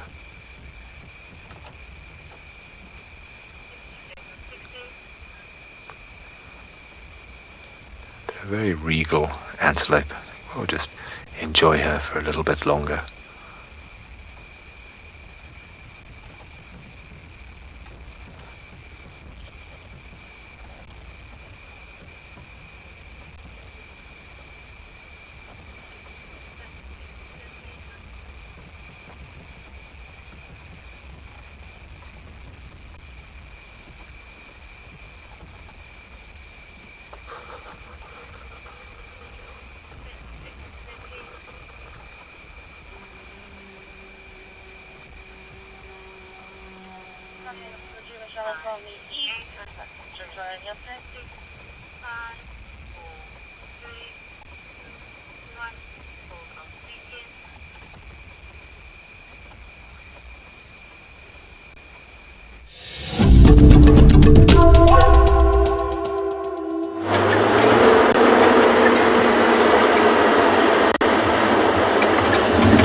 We've had the most ridiculous afternoon and evening. Sheena is so happy, and that makes my heart very, very happy. We have left Marib's, well, actually, more accurately, he left us. He gave us a bit of a Marib's slip version of the Tandy slip and decided, oh, there's a chameleon. He decided that he was not going to stick around with the 3 hyenas anymore, so he went back onto the dam wall, onto the steep side, and left us. There it is. It's not the greatest view, but you can see its tail and its legs. Hello, chameleon. What are the chances? Sheena, Sheena, Sheena. So after 3 days of rain, I'm sure this chameleon is really excited to not have to be fighting to keep itself warm today. I'm going to try and reverse a little bit to see if we can get a gap of the face, because it might be in a gap. I don't know what's behind me. Ha! Yes, we got the little bit of the face.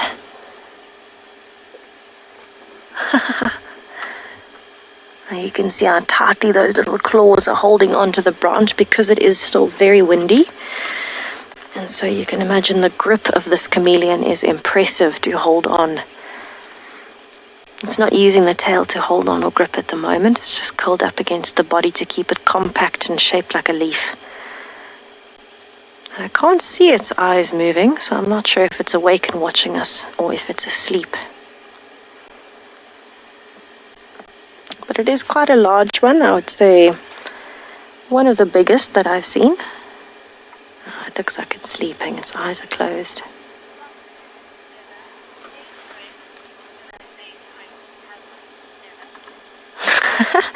Heather, Fred's cousin twice removed. Absolutely.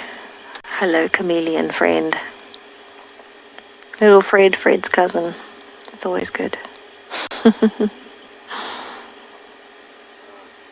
Oh, I can hear the hippos.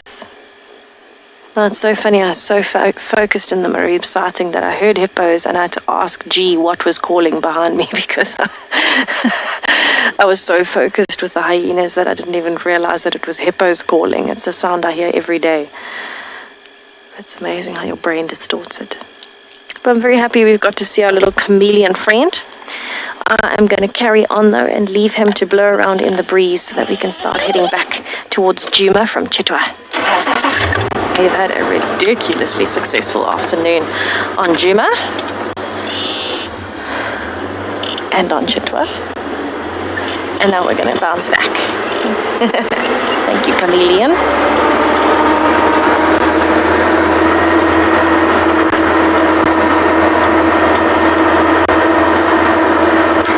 I'm so sorry, Gwen.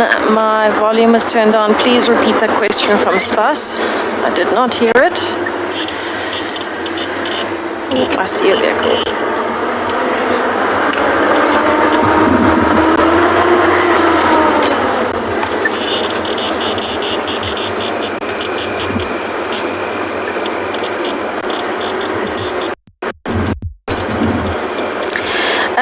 I've seen quite a few different species of chameleon in South Africa. One of them is the flap-necked chameleon, which is that species that we saw there.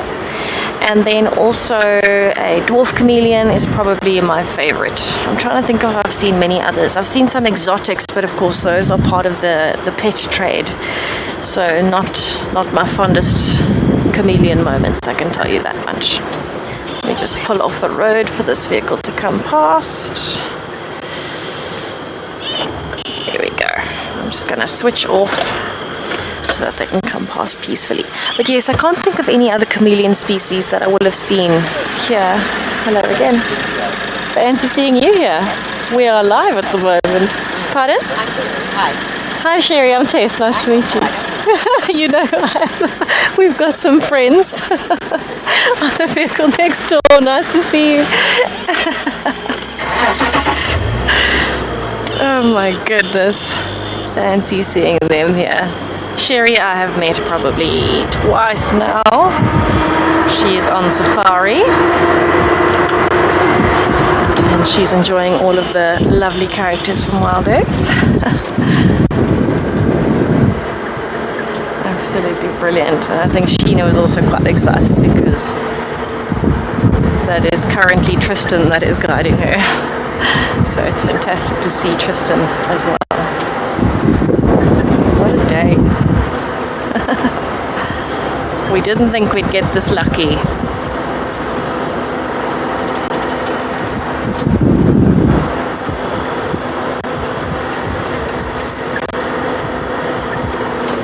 Oh, goodness, I feel like there's so much going on that my head is rushing. How do you feel, Sheena? Overwhelmed? That's the feeling. That's the feeling. Overwhelmed. It's been one of those days, hasn't it? Well, all right, let's see what else we can find in this drainage line. So I'm headed back towards the Mulawati now.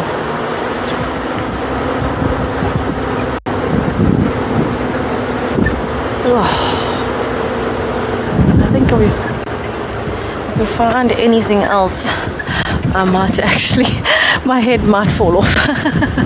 But let's see what else we can find as we head back towards the drainage line.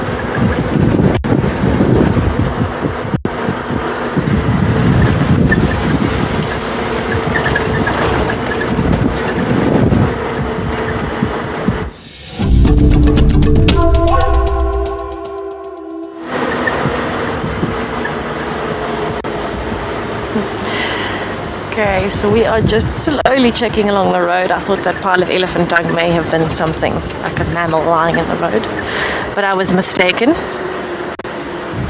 So what we are going to do is we have got the Mulawati riverbed coming up in front of us. I'm going to cross and go back towards Twin Dams and see if we can hear anything from the dam wall from Baboon Pan area, especially with those lions having called so close.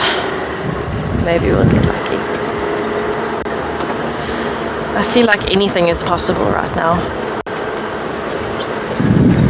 Alright, I'm going to cross the drainage line, but it'll only take me a second or two.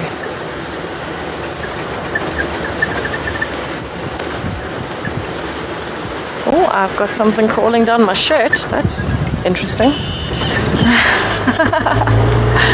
Oh my goodness. Ooh, something is biting me. I think I got it.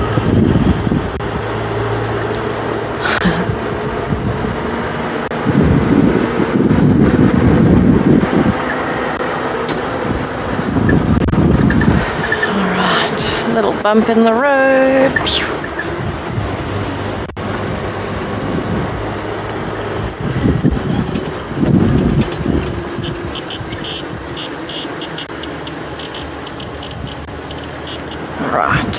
Let's check Twin Dams wall. So this is the area Baboon Pan, Twin Dams. This is where I had Tandi and Mulawati the other day, where she was kind of avoiding him. It's a bit of a strange interaction. But you never know. We're headed back to that area where there was some activity earlier with the birds of prey. We might get very lucky. It's the perfect time of day, I would say. Nice and dark. Nice and cool, the wind has died down. I'm excited.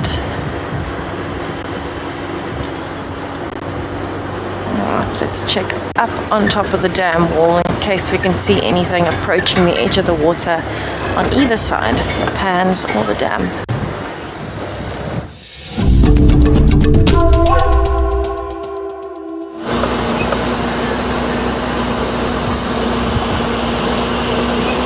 Alright everybody, well we are heading sort of in a northerly direction away from Twin Dams back up towards Central, and pretty much on the lookout for anything. It seems to say I'm so happy for Tessa and Sheena. They've had all the luck this afternoon, but that's the way it should be. And it sounds like they've had a cracking drive.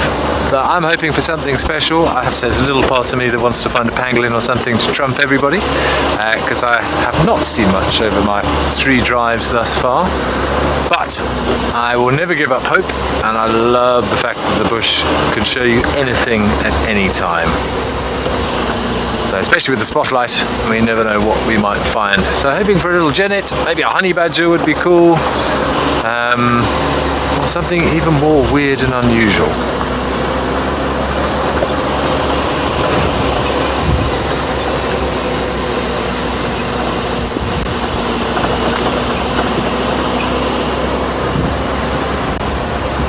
Just checking for eye shine. Anything. An owl would also be nice. I haven't seen an owl yet, so I know we've got quite a few different species that we see here.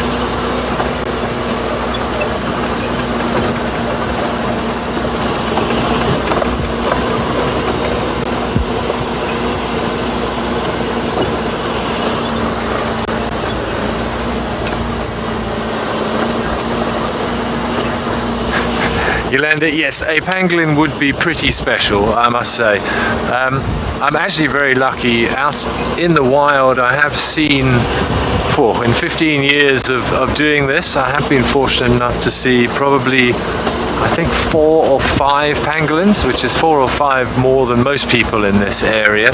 We don't see them very often in the Lowveld.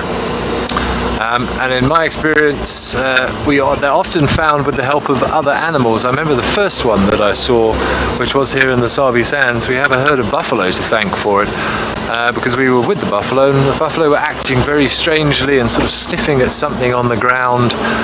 We went to go and investigate what it was that was bothering them, and sure enough, we found a pangolin there. And on another occasion, we were actually following a leopard, and we saw that the leopard was sort of fiddling with something in the grass and playing with something.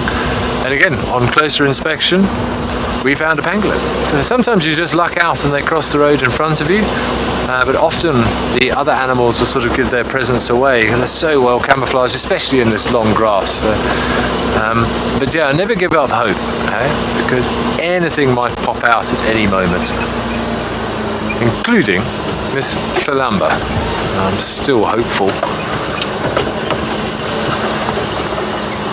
But I'm just turning left onto Central now and heading back sort of in the general direction of Quarantine. We haven't seen any fresh tracks for her. Oh, and there we go. I've got an owl for you guys. One of our smallest owls. Let's see if we can focus in on him.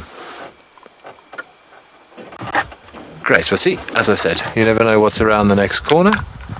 And sure enough, just going to give the light on it just so Panda can find him. There we go, let's try and get an ID on this guy. It's going to be one of 2 because of the size. It's either going to be one of our pearl-spotted owlets or a barred owl. The problem is I don't have my glasses now. I can't see my screen.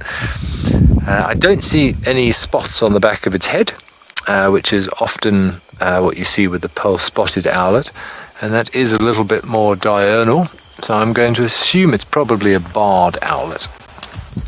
Hopefully we'll hear him call, and then that'll give us an indication. They have very, very unique calls.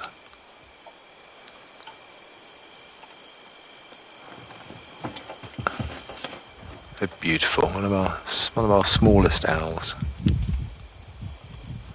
And see the way they can turn their head so far. Owls can actually turn their head around about 270 degrees, so not right the way around, but not far off, about 3/4 of the way around. And one of the reasons they do that, their eyes are fixed in their sockets. They have these large, very large for the size of their head, tubular-shaped eyes, which are very, very sensitive to light. Obviously, because they're so big, they're unable to move in the socket. So it's important to be able to move your head because you can't move your eyes. Oh, hello.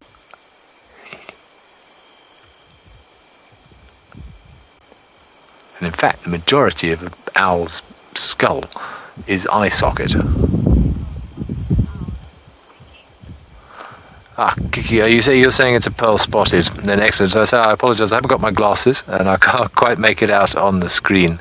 If you can see two little black spots on the back of his head, then yep, definitely pearl spotted in that case. I agree. It looks a little bit small for barred. The pearl spotted is slightly smaller. Thank you for that one. Very pretty.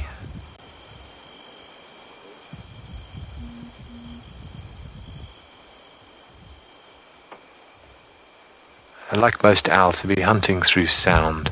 I'm sure you've heard this many times before with their asymmetrical ears, where they have one ear slightly higher than the other and often orientated in slightly different directions. And then if you think of that sort of classic owl with those big facial discs, you can see those now I see that black spot there, yeah. Thank you, Kiki, for that one.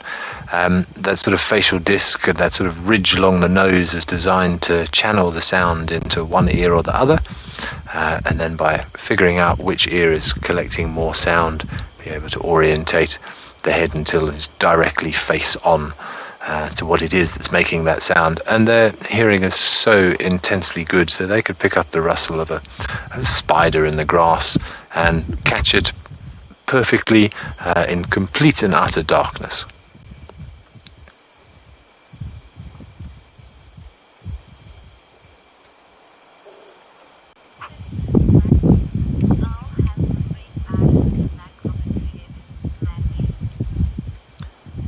Mandy asking which owl has the fake eyes on the back of the head.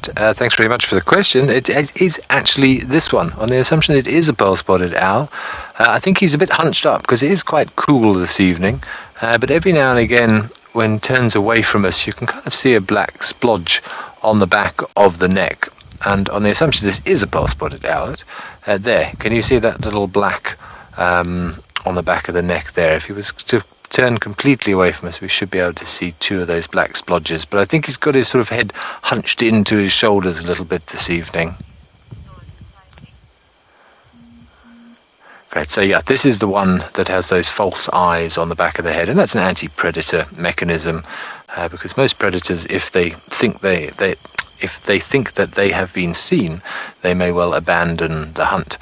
And obviously you don't want something sneaking up behind you. So if the thing coming up behind you thinks it's been seen, you've got a much better chance of escaping.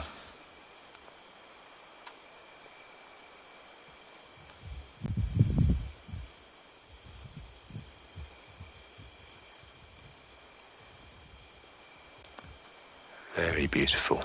Such a delicate little creature.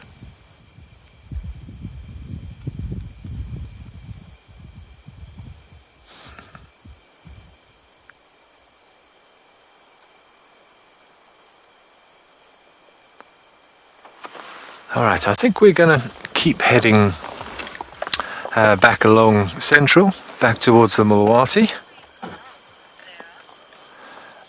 Sarah, you're asking if they're always alone. Well, owls, like a lot of birds of prey, are monogamous, so they do form pair bonds. You don't really find any sort of cooperatively breeding owls, although the collective noun for a lot of owls is a parliament of owls. But they will be holding a territory, a male and a female. I wouldn't be able to tell you which sex this one is, but assuming this is a full-grown adult and has read the book and is doing what they're supposed to do, then this will be one of the sexes. The other one will be somewhere in the vicinity, and they will stay within their territory most of their lives, and they'll have a couple of nesting sites that they'll use.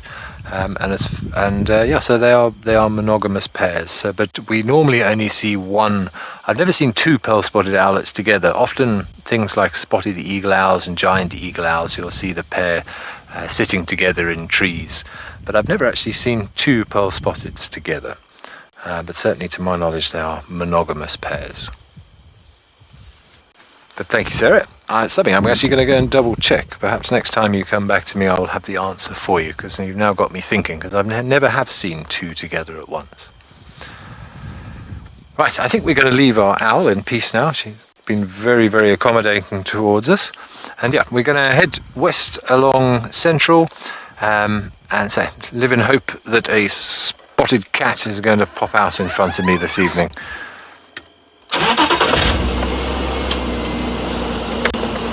Right, but that was very cool, always a treat. And I said I wanted to see an owl, and there we go. So if I say maybe I want to see a honey badger, let's see if we can find something down the road.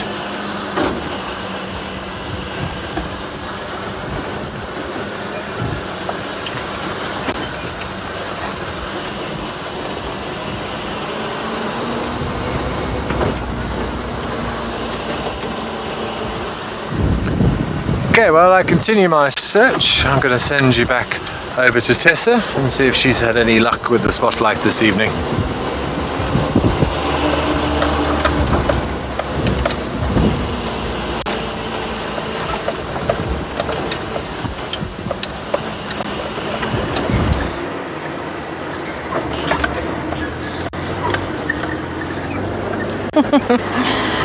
I wish I'd had some luck already. We've clearly had no luck the whole day. It's been so quiet. No, we have had the best day. Myself and Sheena have just been reflecting on all of it and chatting about it, and it's just been unbelievable. So we are taking a very slow little amble back along Twin Dams Road. I'm going to go check Ingwe Alley, see if we can find some more hyenas. But at this point, even the roads are a bonus. We'll take the tracks, we'll take anything. Nothing is fine. We've had such a good afternoon. But I am going to be honest, I wouldn't mind seeing an owl. Well done, Ben. I have not seen an owl in a while.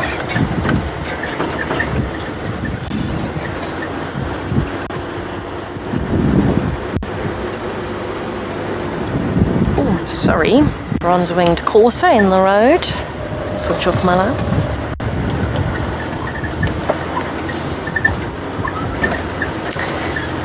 So we're scanning at the spotlight very slowly.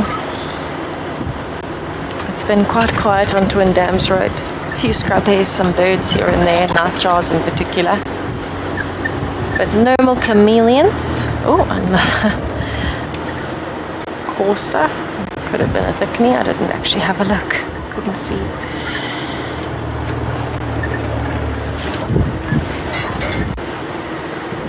There it goes. It was a thickney.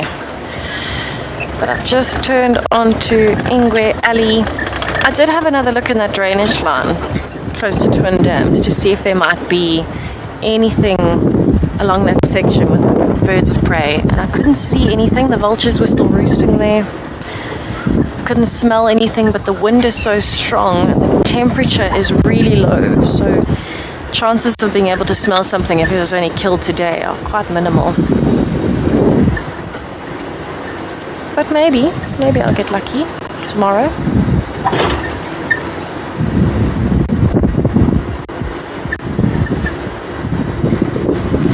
So I'm checking along Ingwe Alley because the hyenas have been hanging out here quite a bit, although I know Ndebele was now on Chitwa, so maybe they're on an adventure. Still worth checking.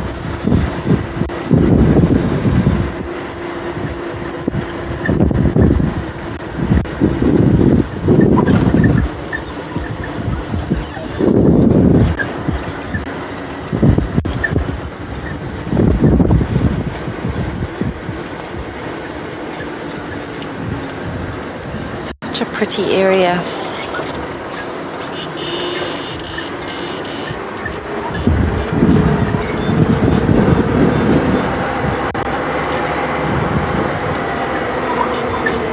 Sorry, Gwen, I didn't get that question properly. Please will you repeat it? I know it was from Yvette. Thank you for the question, Yvette. You're asking where all the somethings are, but I'm not sure what.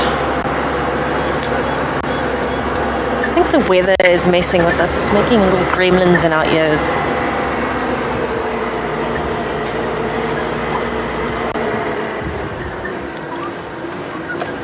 No, hi. Frogs.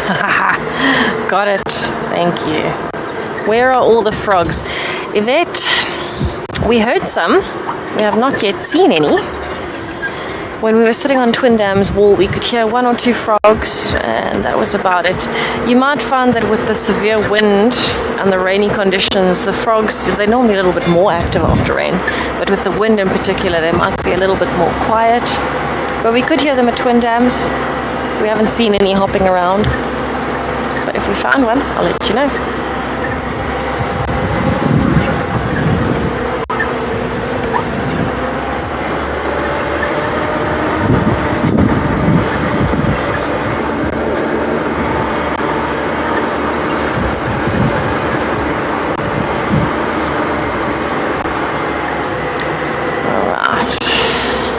We are about to come out towards Philemon's Dip area, so let's see what happens as we get closer.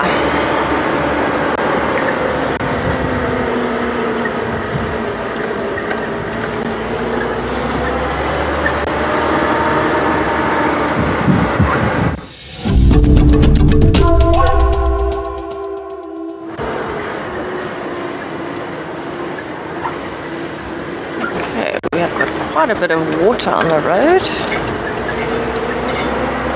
and some hyena tracks. No hyenas yet, and this is exactly where we left Tlalamba the other day. We lost her here. She went down into the drainage line. So I feel like Ingwe Alley has been very lucky for me recently.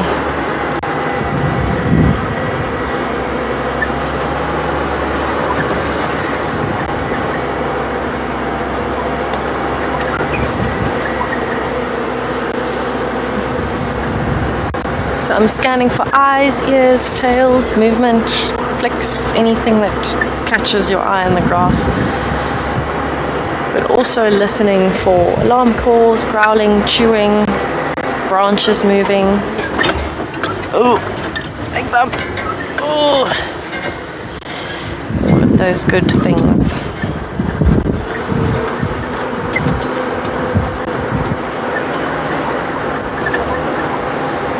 So there's some really gorgeous big trees in this area. I'm hoping that we might get lucky with something up there.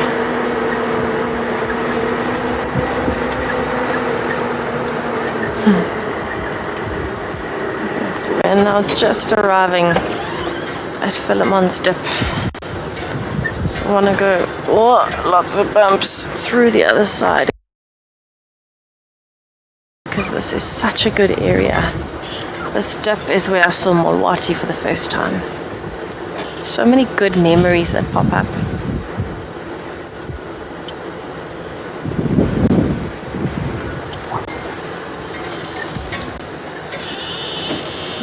I'm not seeing a Molwati or an owl, but I'm going to do the dip again. I'm going to go to the top, turn and come back to make sure I haven't missed anything from both sides. Best way to make sure you haven't missed something. Do it again. Best way to learn as well. And I can tell you, it is the first time that we have seen the moon in days.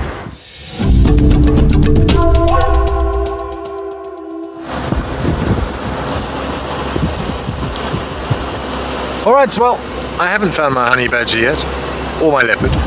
So, and I am worried to do this. I'm going to open myself up to the mercy of you viewers. I think it's time that we had a fast five. So if you've got any questions you would like the answer to about anything whatsoever, about me, about any bush things, feel free to submit, and I will do my best to answer them. But please be nice. Whilst I wait for those, I will hope that something pops out and maybe, there's a scrub hare. Too busy looking around. Sorry, buddy. But yes, feel free to send your questions in and I will do my best to answer them to the best of my capabilities.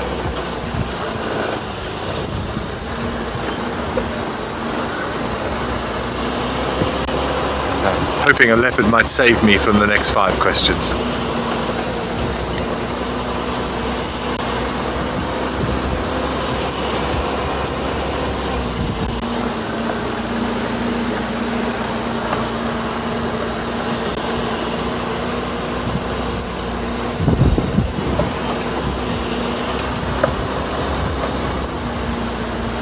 It has been a strangely quiet afternoon for me. I know Tess has found all sorts of things. I have to say I haven't had the most productive drive in terms of finding too many mammals this afternoon. But I think the bush gods have been shining on Tessa and Sheena this afternoon, and quite rightly so. So I'm very, very happy for them.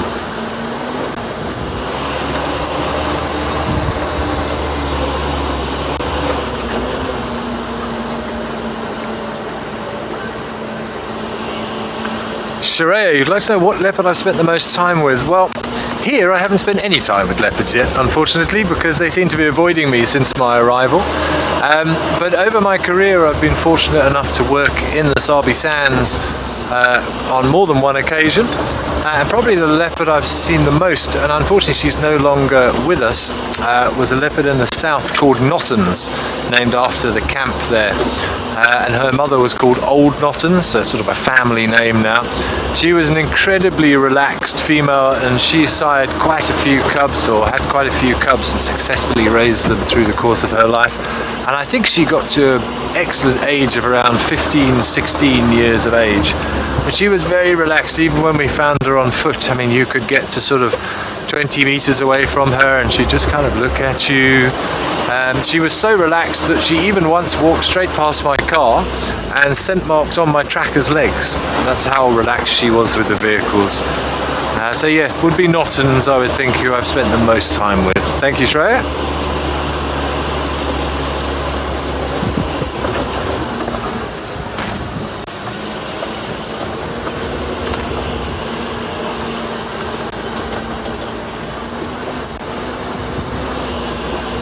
Maria, how many national parks in Africa have I visited? Sure, that's going to get me thinking, thank you.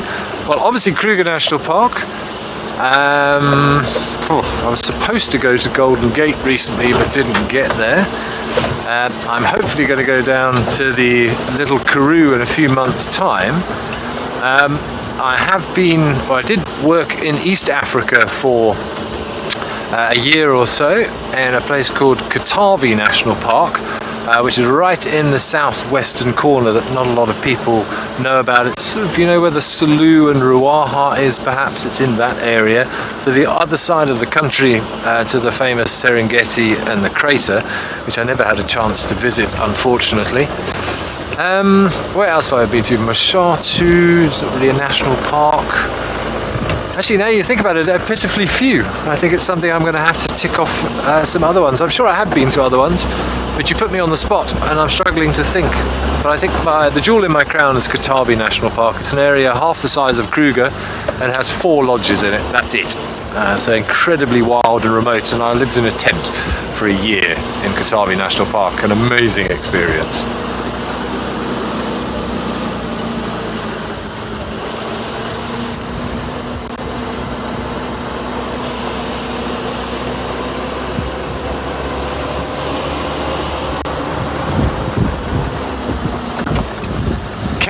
You want to know my favourite food? Now that's a question I can answer for sure. Although I have to say it's a toss-up between a couple. I may cheat and give you a couple of options rather than have to commit to one. I think, like most people, I am rather partial to a pizza. You can't go wrong with a pizza.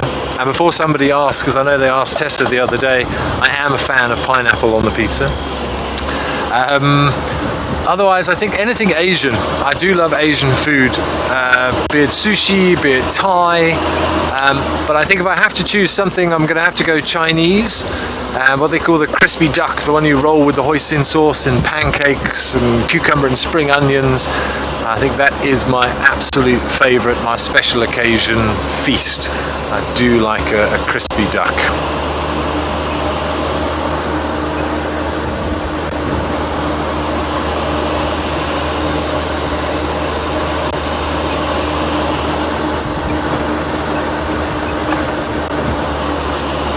How do I spend my time between drives? Well, we do get up quite early, so I have to say I usually like to have a little bit of downtime throughout the day. Otherwise, I read my books, to be quite honest. I've got a whole box of books with me, and I like to do a little bit of reading, a little bit of research, so that we've got some cool new facts to tell you guys. And then the other thing I am particularly interested in is astronomy. That's a particular sort of subject of mine that I find very fascinating. So I do enjoy spending time in the evening, certainly out under the stars, learning my way across the constellations, learning the mythology behind them, particularly the African cultural stories. And I'd like to try my hand at astrophotography as well. So I do have a couple of telescopes at home and a star tracker, and I really enjoy taking pictures of space. I think the whole thing is fascinating to me in terms of so much happening up there and so much relevant to what we do on a daily life that is in space, and to capture that on a camera is pretty incredible, and I thoroughly enjoy watching the stars. It's been very cloudy the last few months, which has been a bit frustrating, but as we're coming into winter, I'm hoping for more opportunities. I think that's 4, so I've got 1 more to endure.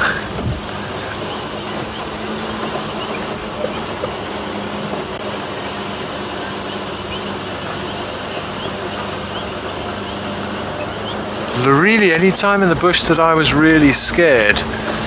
Well, there have been a couple, I'm not going to lie. The question is which one to choose. I did tell a story the other day when I was particularly nervous, where I felt like I was getting stalked by a lioness for about 2 minutes. That wasn't very nice. But I have to say, probably more recently, I did have a run-in with an elephant on foot. And I did have guests with me, and it was just one of those moments that you can't predict. As I'm sure you've heard, elephants are so quiet, and often you just don't know that they are there. And we were walking in an area that was relatively thick, but by no means an area where we had no right to be. Felt quite comfortable walking through it, and I literally walked around the corner and was about 1.5 meters away from walking straight into the backside of an elephant. Well, his backside was quite a lot higher than I was, and of course we gave him one hell of a fright, and we had the same fright as well, and we had a bit of a standoff. Thankfully, obviously, I did have a rifle with me. Thankfully, I didn't need to use it. The elephant was very respectful, and I like to think he understood that I made a bit of a mistake and there was no harm intended. But yeah, we were eyeball to eyeball, and I do mean literally eyeball to eyeball, from probably not more than about 3 or 4 meters away. And I know it's a bit of a cliche, but if I shut my eyes, I can still see a close-up of that elephant's eye. I can see the detail in the iris, the color of it. We certainly shared a moment, put it that way, and I'm very glad that he let me off, because there wouldn't be much I could have done about it at that time. So that was a wake-up call, just to remember to be respectful, and yeah, always appreciate that anything can be around the next corner. Oh, I found you a chameleon. What a nice way to finish my fast 5. Thank you, guys. I know you saw one of these with Tessa, but I'm also going to have a quick look at this chameleon. We'll just give Panda a chance to zoom in there. You got him there, Panda? Okay, there he is. Fantastic. Thank you so much for the questions, guys. It's always nice to be put on the spot like that.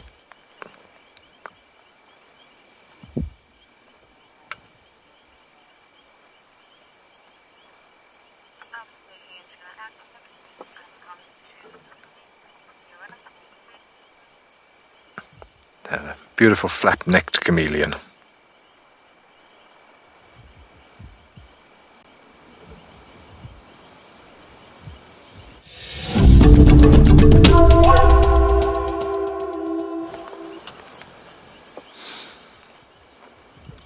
This beautiful flap-necked chameleon just hanging out in the tree here. I love the way his tail is all coiled up.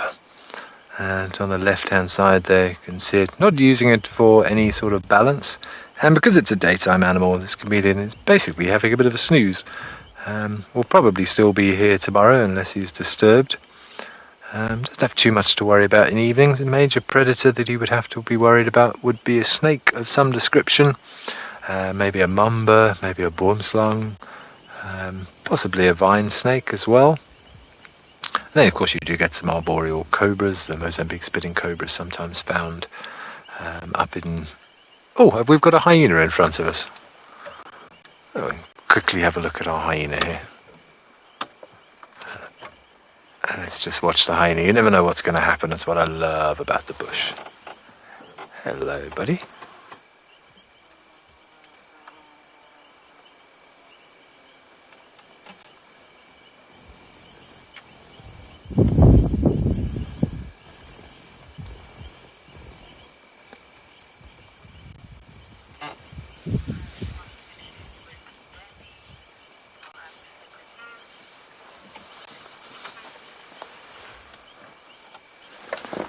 Okay, I'm going to quickly turn around and see if we can follow this hyena.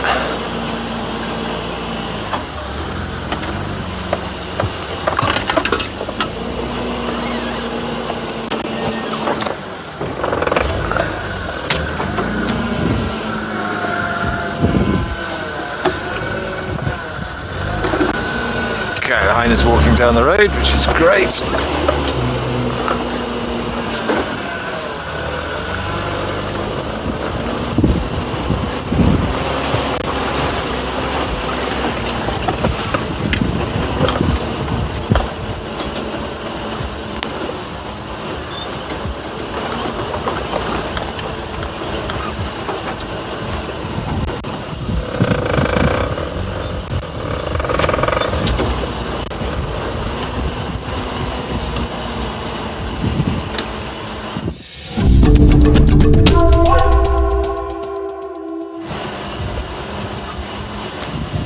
I found a hyena. It's not my leopard, but it does have spots, so I'm very chuffed with that. We're currently looking at his backside, which makes him or her rather hard to identify. So I know we've definitely got some hyena experts watching at the moment. So if any of you can identify this hyena from the back, I will be most grateful. We'll see if she does give us an opportunity to have a look at the face. Or the side, one of the flanks, and we'll see who we've got here. But they seem to be quite chilled. It's heading south, quite close to Viola Dam.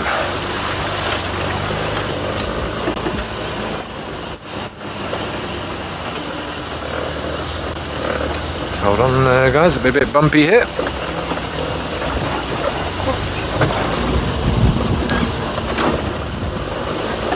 Very cool. We've seen a lot of hyena tracks over the last few days, and we did actually bump into Ribbon yesterday.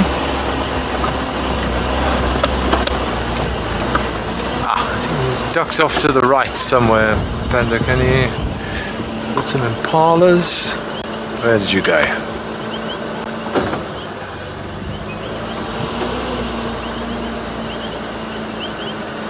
There he is. Okay, let's see, she's going to pop out somewhere behind this knobthorn.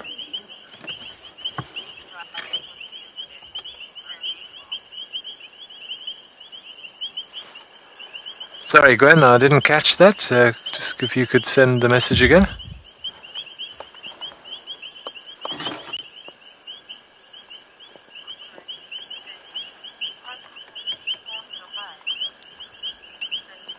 Cindy, that's very, very kind of you to say so. I'm hoping to do many drives with you guys as well. I am here for the next couple of weeks. We've had quite a slow start, but I'm well aware that the weather has not helped.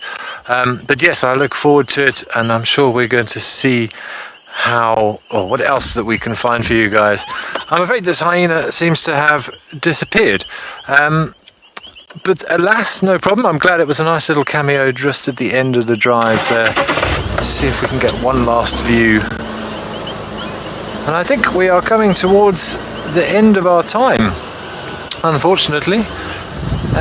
So I think all that remains is for me to say thank you very much for joining us this afternoon. I hope you've enjoyed everything that you've seen. A happy St. Patrick's Day to you all.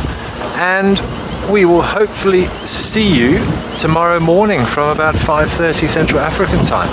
And let's see what the bush has in store for us after that.